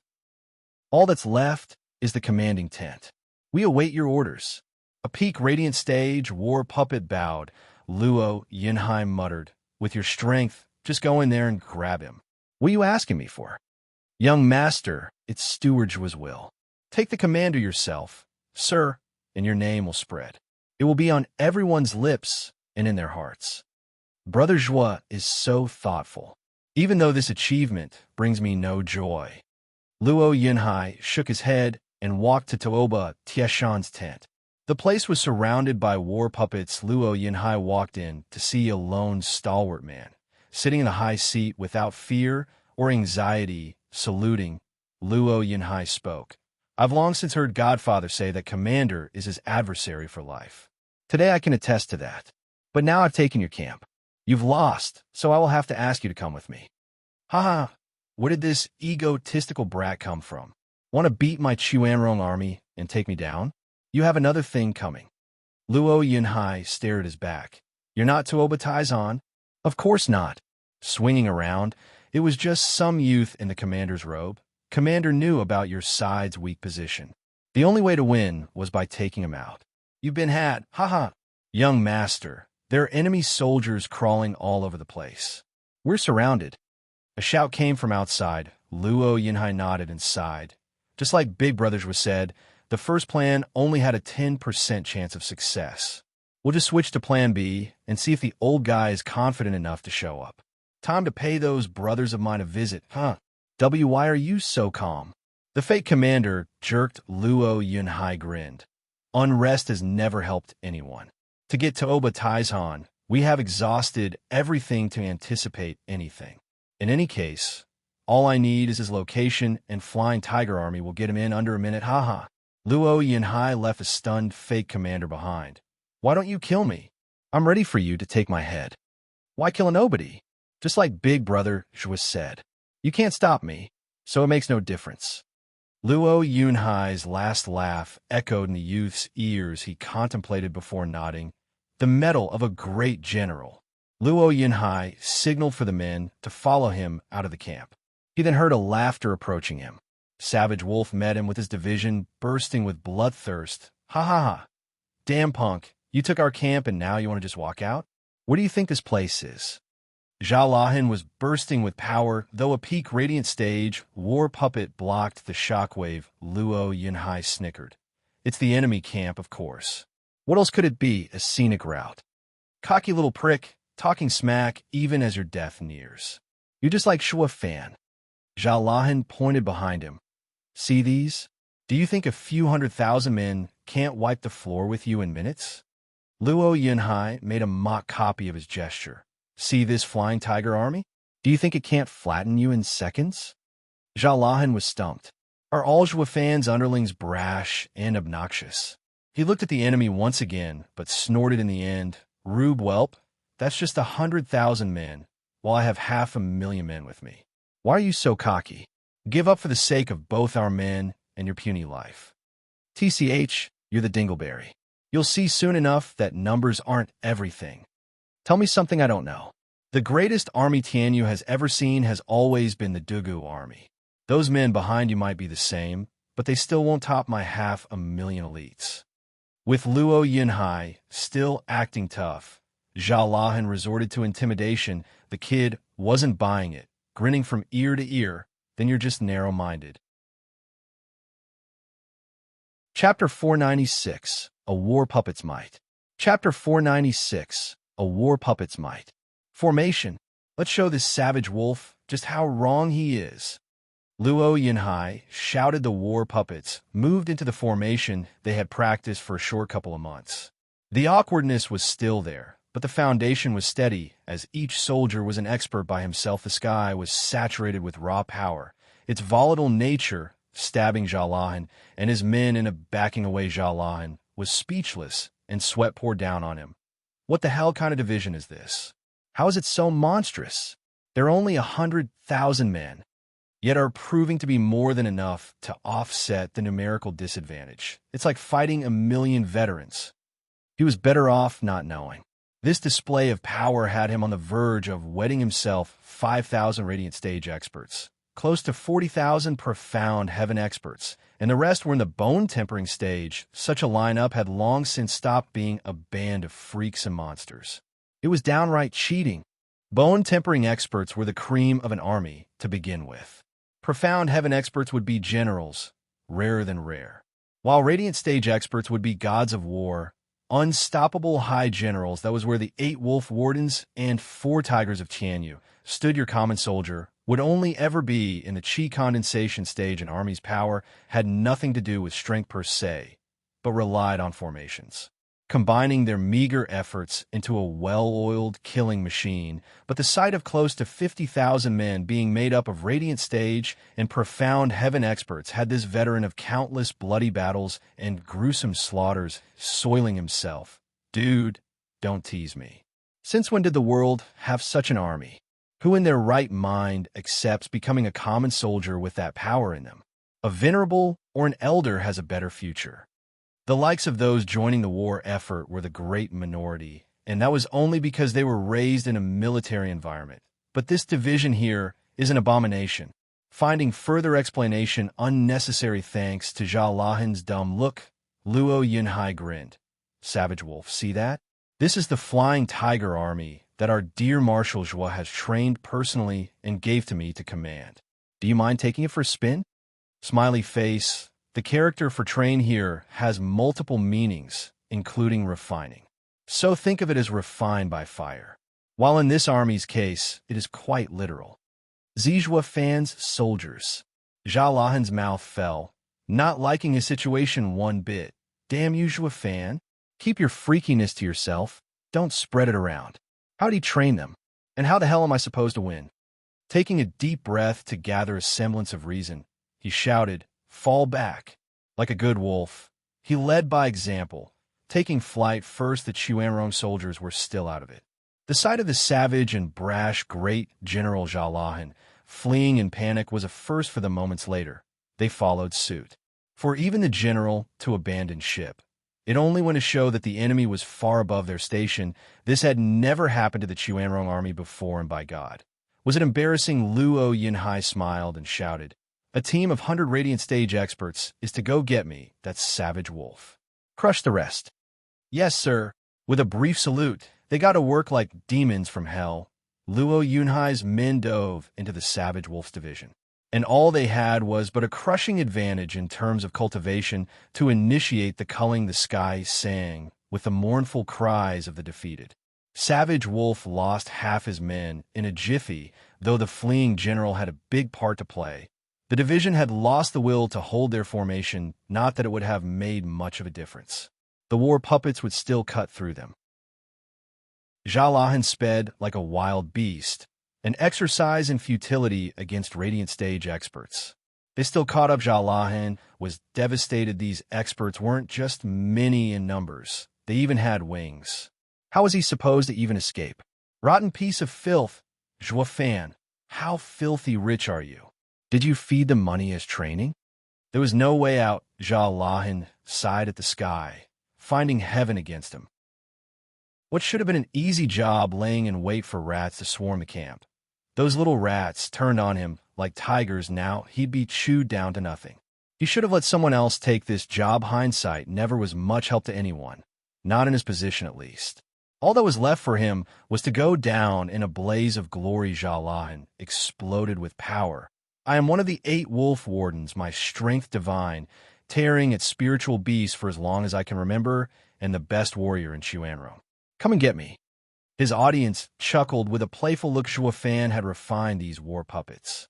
Besides the soul, every single cell had gone through inhuman refining. "Let's see you tear steel." One war puppet shot towards him. Jalan grabbed him and pulled crack. The snapping of bones was music to his ears. When teammates saw one of them getting torn apart, they'd be wrecked with fear, thinking they'd be next. No matter how many they were, the panic would leave room for error and a way out. But his smile was short-lived. Disillusioned with his plan, his arms hung powerless from his shoulders. That snapping sound had come from his arm. Jalahan watched him with shock. "Dude, you're a body cultivating expert." "Never done it in my life. This steel body is courtesy of Steward Joie to all of us. All that raw power won't do you good here. You won't be tearing anything." He laughed. Jalahan was dumbstruck, watching the 100 men with an ashen face. The grand numero uno Chuanrong warrior just got kicked 100 paces back in Tianyu. Scratch that, 100,000. Jalahan made such a funny face, like a kicked puppy. Is Luo clan a realm of freaks? Why are you all so damn abnormal? The others laughed in pride. It was finally their turn to mess with others. This is the feeling of strength. They sealed Jalahan's cultivation, making him captive back at the battlefield. The 3 wolves watched their camp with worry. The wails and cries weren't helping either, though it did bring a smile to the tigers. Howling Wind Wolf, "Leave it to us and go save Commander." B said. Howling Wind Wolf nodded, just as he heard Dugu Fang's mockery. "Too little too late. But by all means, go for it. You'll just find your dear Commander Tauba in 5th chains. You'll only be making it easier for us, going there to surrender. This battle is our win. Don't bet on it." The wolves turned towards a voice in shock. "T the commander." Men made way for the incoming Slaughter Wolf's division. Next to him was a man in a deputy's clothes. Taking off his helmet, the Grand Commander of the Chuanrong army revealed his location. Around him were Taubal Yinner and his guards, Tooba Taizan. So that's where you are? Dugu Feng cried. Tuoba Taizhan nodded in pride. I've studied Zhua Fan's style and know he is good at using tricks. And since you're at a disadvantage, the only way to win is by taking the head. That being said, I laid an ambush in my place at the camp. And just like I figured, you went for it. Dugu Feng fell silent. Jibi and the other two were lost. Slaughterwolf explained the deployment of all 8 wolf wardens was a ruse. Commander and young Miss had been by my side, while the young master was the stand-in to draw your attention. While Zhao Lahan's division was fake, he was in fact waiting to spring the trap on the camp. Everything went just like Commander anticipated. This way their strength will fall, and taking Windgaze City will be even easier. This explanation shed light on the situation while filling the wardens with utmost respect for Tuoba Taizhan. It was then that a flash of fire covered the sky, unleashing a monumental explosion and adding its own, particular, light to the battlefield. Chapter 497, Total Victory. Chapter 497, Total Victory. Tuoba Taizhan frowned the flaming corona, and a bad feeling overcame him. Just what are you planning? Is that an ambush? Ha ha ha. The few you see here are the only ones that can fight. What ambush? Then Tuoba Taizhan looked Dugu Feng dead in the eye. Dugu Feng's mouth perked up. Ha, Tuoba Taizhan, you fell for it. There's no getting out of this one. Tuoba Taizhan squinted. Forgive this old man for not making sense of anything you just said. Tuoba Taizhan, just like you said, we're short on manpower, rob of the option to meet you in open battle. Victory can only come by taking the leader. No matter how important the main camp is, the commander had to be safe at all times to lead the army. Marshal Zhua figured you'd ditch the camp and hide among your troops. Dugu Feng snorted. Tuoba Taizhan gasped. What's the point of striking my camp then? Bait. Dugu Feng laughed. In Marshal's immortal words, all big guys like to work it, either openly or hidden. Whether we stormed the stand-in commander's camp or Fifth went for it, both would achieve their purpose as bait, to flush you out and have you explain your grand plan in a glorious fashion. Tuoba Taizhan flushed and coughed. Explaining the enemy's ploy was one of the rare joys of a commander, filling him with pride. Yet to use such a glaring weakness had the old man embarrassed. I'm not one to be haughty, just a bit prideful. Is that so bad? Tuoba Taizhan cooled and asked, What's the point of it all? Just to take a bite out of me? Hardly, though it did do the trick, getting Sir to stick out his neck. Dugu Feng grinned. Tuoba Taizhan shuddered, and his instinct screamed at him. Slaughter Wolf mocked. What good will knowing do? I don't see any men you can spare to take him out, do you? Not one extra. They're all you see. Dugu Feng's confidence never dropped, though. Provided the fifth brother knows your location, he'll be sure to come killing. All that's left is to surrender. Fifth? Humph, you only sent him? Slaughter Wolf sneered. Is your memory on the fritz? Commander just said that Zhao Lahan is there. He's not coming back. Even if by some miracle he does slip away, by the time he gets here the commander will be gone, to say nothing of us still being around. Yet you're still sticking to that preposterous notion that he'll even touch Commander? Dugu Feng showed a vague smile. Want to bet? Fifth will come any second now, with Zhao Lahan in chains, and you'll be soon to follow. There's no way one division holds so much power. That'll be outrageous. Slaughter Wolf kept on looking down on them. A cry came just in time to cut him short. General, what is that? And here he comes. Dugu Feng grinned with his brothers. Slaughter Wolf's side stared with dumbfounded and goony looks. A black swarm was flying from the main camp, right towards them. What were written off as birds, a closer look found them to be men with wings. This ruthless and savage division had no one else in the lead but Luo Yunhai. What the hell is this? Tuoba Taizhan didn't fare any better. Dugu Feng felt generous today. That is the 100,000-strong Flying Tiger Army our marshal trained himself under Fifth's command. Flying Tiger Army? As in really flying? Tuoba Taizhan was slack-jawed. For all his military career, he'd never heard or seen such a division. Dugu Zhantian did attain flight through a desperate move, but it was short-lived and because of an art. Many soldiers died to fuel the dragon soul's skill, while these men each flew by themselves. An army has chi condensation experts as soldiers, bone-tempering experts as elites, with a seldom profound heaven or radiant stage here and there. But when flying, they'd leave their division. While half this team is made up of radiant stage and profound heaven stage experts, and the rest are bone-tempering men with wings, truly a flying division. Their 100,000 can beat 1,000,000 without any problem. Commander Tauba, let's see you get out of this one. Dugu Lin grinned at the Chuanrong. Slaughter Wolf blurted, profound heaven and radiant stage experts make half of it? That means there's 50,000 experts? Tuoba Taizhan was speechless, his mind a wreck. He'd never come close to even considering the possibility that Zhuo Fan would pull something like this against him. He knew Zhuo Fan was shifty, outstanding, and a prick, but this was too much. No human could pull this off, not a normal one, that is. Tuoba Tieshan's decades of bloodshed on the cruel field of battle had put him face to face with countless opponents. But no one came close to the likes of Zhuo Fan. He was damn sure there wouldn't be a second either. He's not human. Tuoba Taizhan, give up. Luo Yinhai was on top of him with his men, their crushing aura choking the enemy. Slaughter Wolf brought his men to the front. Protect the commander. Slaughter Wolf Division, help me block him. Yes, sir. The men howled. Luo Yunhai shouted, formation, charge! Like a guillotine from the heavens, the two sides slammed into each other. Whoosh, Flying Tiger Army ran Slaughter Wolf's division through, killing close to 100,000 and maiming half.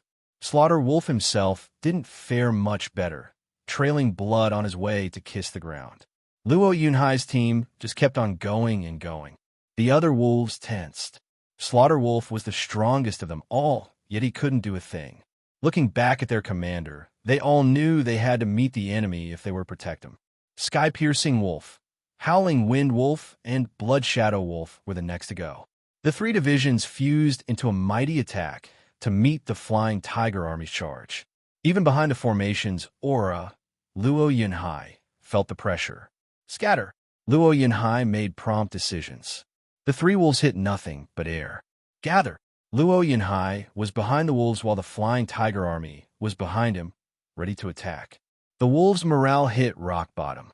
They knew how to fight ground battles and could jump if the situation demanded it. But switching formations wasn't done on the fly. While the Flying Tiger Army had free movement all around them and could scatter and gather on a whim, the sudden strike from behind had driven them to the brink of despair. Whoosh, Flying Tiger Army's charge took down even more men this time. The wolves were flung into the air, out of this fight, and out for the count. It was hardly an effort to reach Tuoba Taizhan. Looking at his distraught face, Luo Yunhai smiled. Speaking from above, Commander Tauba, you've lost. Surrender now. Tuoba Taizhan sighed and shouted, soldiers, stop fighting. The Chuanrong army has lost. Tuoba Taizhan choked on those words. Getting them out sapped him of every bit of strength, slumping to the ground. He had never known defeat, and now his first one had proved to be devastating. Taobal Yinner went to him in tears. Tuoba Lufeng, the stand-in commander, was every bit unwilling, but relented in the end. Everything was going like clockwork until this freak team showed up, turning everything upside down. All say Zhuo Fan is shrewd, but pulling out this trick is a complete cheating. Haha. Tuoba Lufeng mourned his fate. Chapter 498 End. Chapter 498 End. Outside Wingay City, out of the 1,000,000 men drafted to fight the Chuanrong, barely any had survived. Tianyu had many cultivators, but on the field of battle anything could happen, stopping them from going all out. Lone wolves as they were, they easily fell under the might of Chuanrong's military discipline. These people were in chi condensation or bone tempering stage, and were nothing more than cannon fodder. Zhuo Fan had no hope for cannon fodder, putting them in front of the enemy just to buy Wingay City some time. The real winning move was executed by the four tigers and Luo Yunhai, although now, this cannon fodder was about to collapse. Wingay City's gate was about to crumble any second because of the Chuanrong's siege. The house lords, standing on the walls, were waiting for any sign of Zhuofan. All they had was hope. What stewards were doing? The city's about to fall. It was at that moment that Chuanrong's commander declared surrender. The fighting stopped right away. The Chuanrong were stumped, knowing they had over 2 million men's advantage, and were this close to taking the city commander's orders left them lost and confused, while the Luo clan's recruits were so touched that they started shedding tears of joy, being able to keep their lives intact. Their next hope was for a reward, hugging a big shot and shooting through ranks. Mommy, that was tough. Crying sounds came from everywhere. Chuanrong were crying for losing and going home defeated, while the recruits were crying out of joy and their new lease on life. The house lords eased a breath, cheering at the victory, if not for seeing it with their own eyes. They'd never have believed that a ragtag bunch labeled an army could win against the likes of God of War that Dugu Zhantian fought for decades. The Chuanrong's elite army, it was like a dream come true. Steward Zhua is amazing, a miracle worker. The three sages saw the exuberant joy and the crushing sadness being played on everyone's faces and frowned. A commander like Taoba Taizan had lost to Zhuofan, who was a newbie in the art of war, human sage. What now? We haven't yet dealt with this little freak. Holding his gesture, Heaven Sage had a tight expression. Watching the furious Gu Santong Shadow King hesitated. If it were anyone else, our tri-barrier would have had him sapped of strength, and they would be dead by now. But this brat is no human to still be so lively. For the love of God, are you that dumb to not be able to see the truth staring you in the face? Does that thing look like a human to know? Earth Sage glared. Shadow King was annoyed. Why not forget it? We'll settle our debts with him next time. With us stuck like we are, the Luo clan's men will come for us. Just where in the blazes did Fong Qiubai run off to? I never saw him once during this battle. He'd be able to at least buy us some time. The other sages nodded. Let's take the barrier down and leave. We'll think of something else the next time we deal with the freak. Heaven Sage proposed while they reached a decision. Goose Santong was still raging. You know, good two-bit pawn scum, once I get out of here, I'll trample you to pieces. The trio jerked back to reality, with Earth Sage saying, let's not do that for now. If we take the barrier down, how will we shake him off our tail? Right at that moment, the tri-barrier suddenly lost its golden glow, and right away, Goose Santong started snapping the chains, binding him like twigs. Heaven and Earth Sages cried out.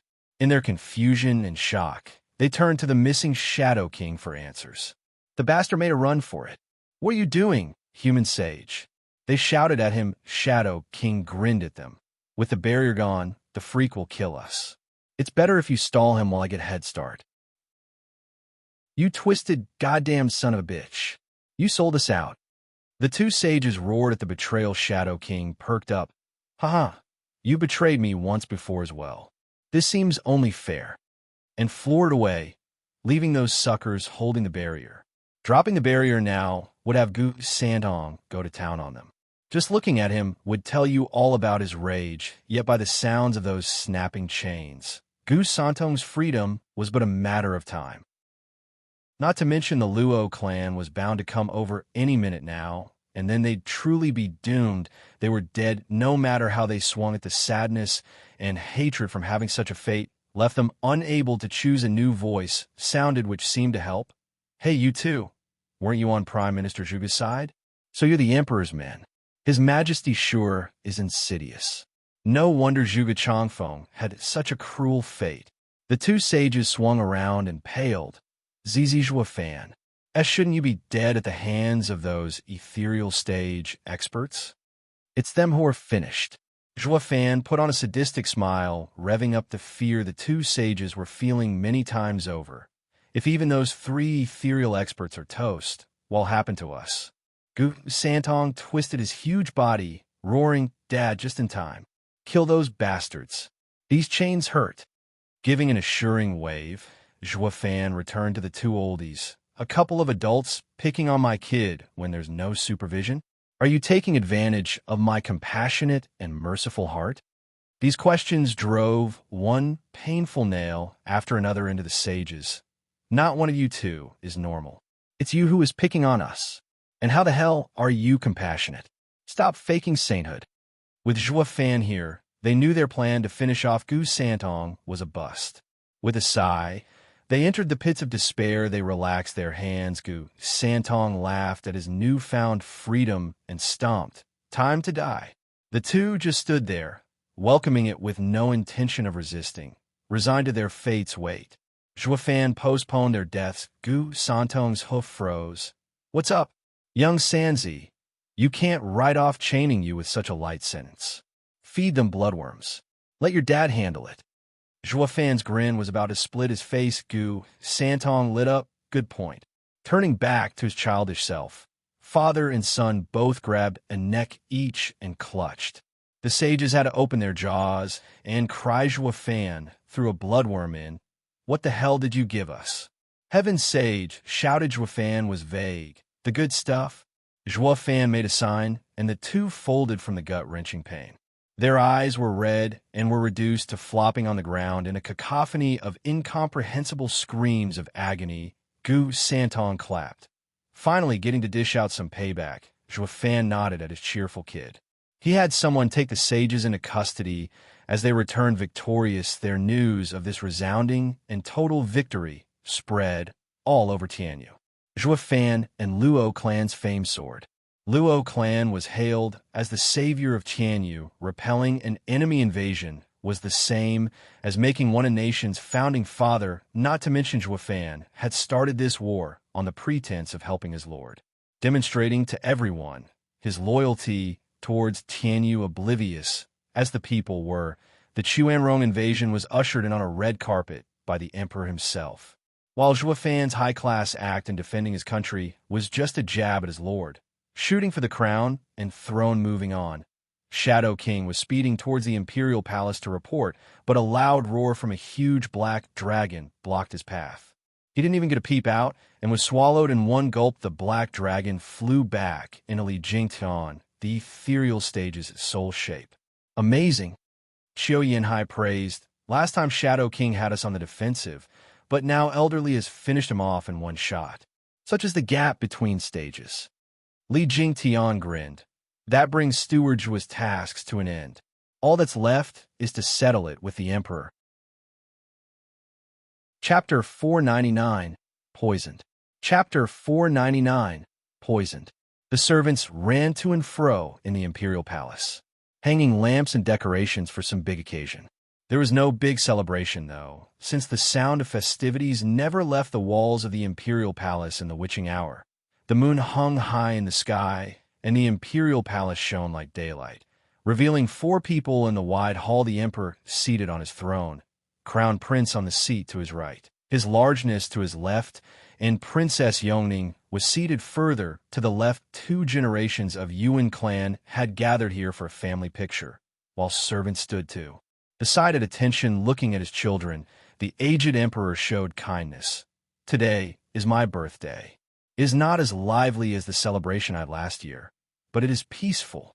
It's been too long since we sat together as a family. Imperial Father, may you live for millennia, to care for our nation and be carefree. It is my privilege to be here with you and just talk at leisure. Crown Prince bowed. Fatty followed, while Yongning was still sour. Flicking her head away, the emperor began. Crown Prince, I know you always go by the rules, but you are among family here. Can't you let go of those old pedantic and empty formalities? I obey the imperial father's order. Crown Prince bowed again. The emperor sighed. From the imperial power and imperial grief. Even his own flesh and blood treated him like a stranger by comparison. Yongning never had trouble crossing the line many times over with her cheerful nature. Only around her did this old emperor feel like a father should. Spoiling his children rotten, he turned to the apple of his eye, not minding it one bit that she always went against him. Yongning, do you still blame me? It's been 6 months. Imperial Father, you brought invaders into our lands, harmed our people, ruined your image, and yet still think it was justified? Yongning rebutted. The emperor said, Yongning, to prevent the corrupt world from staining you, I have kept many things hidden from you. One thing you should always remember, everything I do it for you all, for the future of Yuan clan. Cough. The emperor's coughing fit earned Yongning's sympathy, but she toughed it out and refused to forgive her father. The emperor smiled at her worried gaze. He turned a gesture at the empty hall. Crown Prince Songa, do you recall my last jubilee?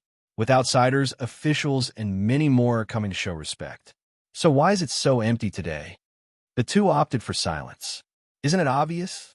With so many wars happening one after the other, the factions have all fallen, but coming from the emperor, this question ought to have a deeper meaning. Imperial Father. It is because Chuanrong holds us captive. Crown Prince bowed with a prideful smile. Holding a feast right now will be like declaring that we and Chuanrong are allied.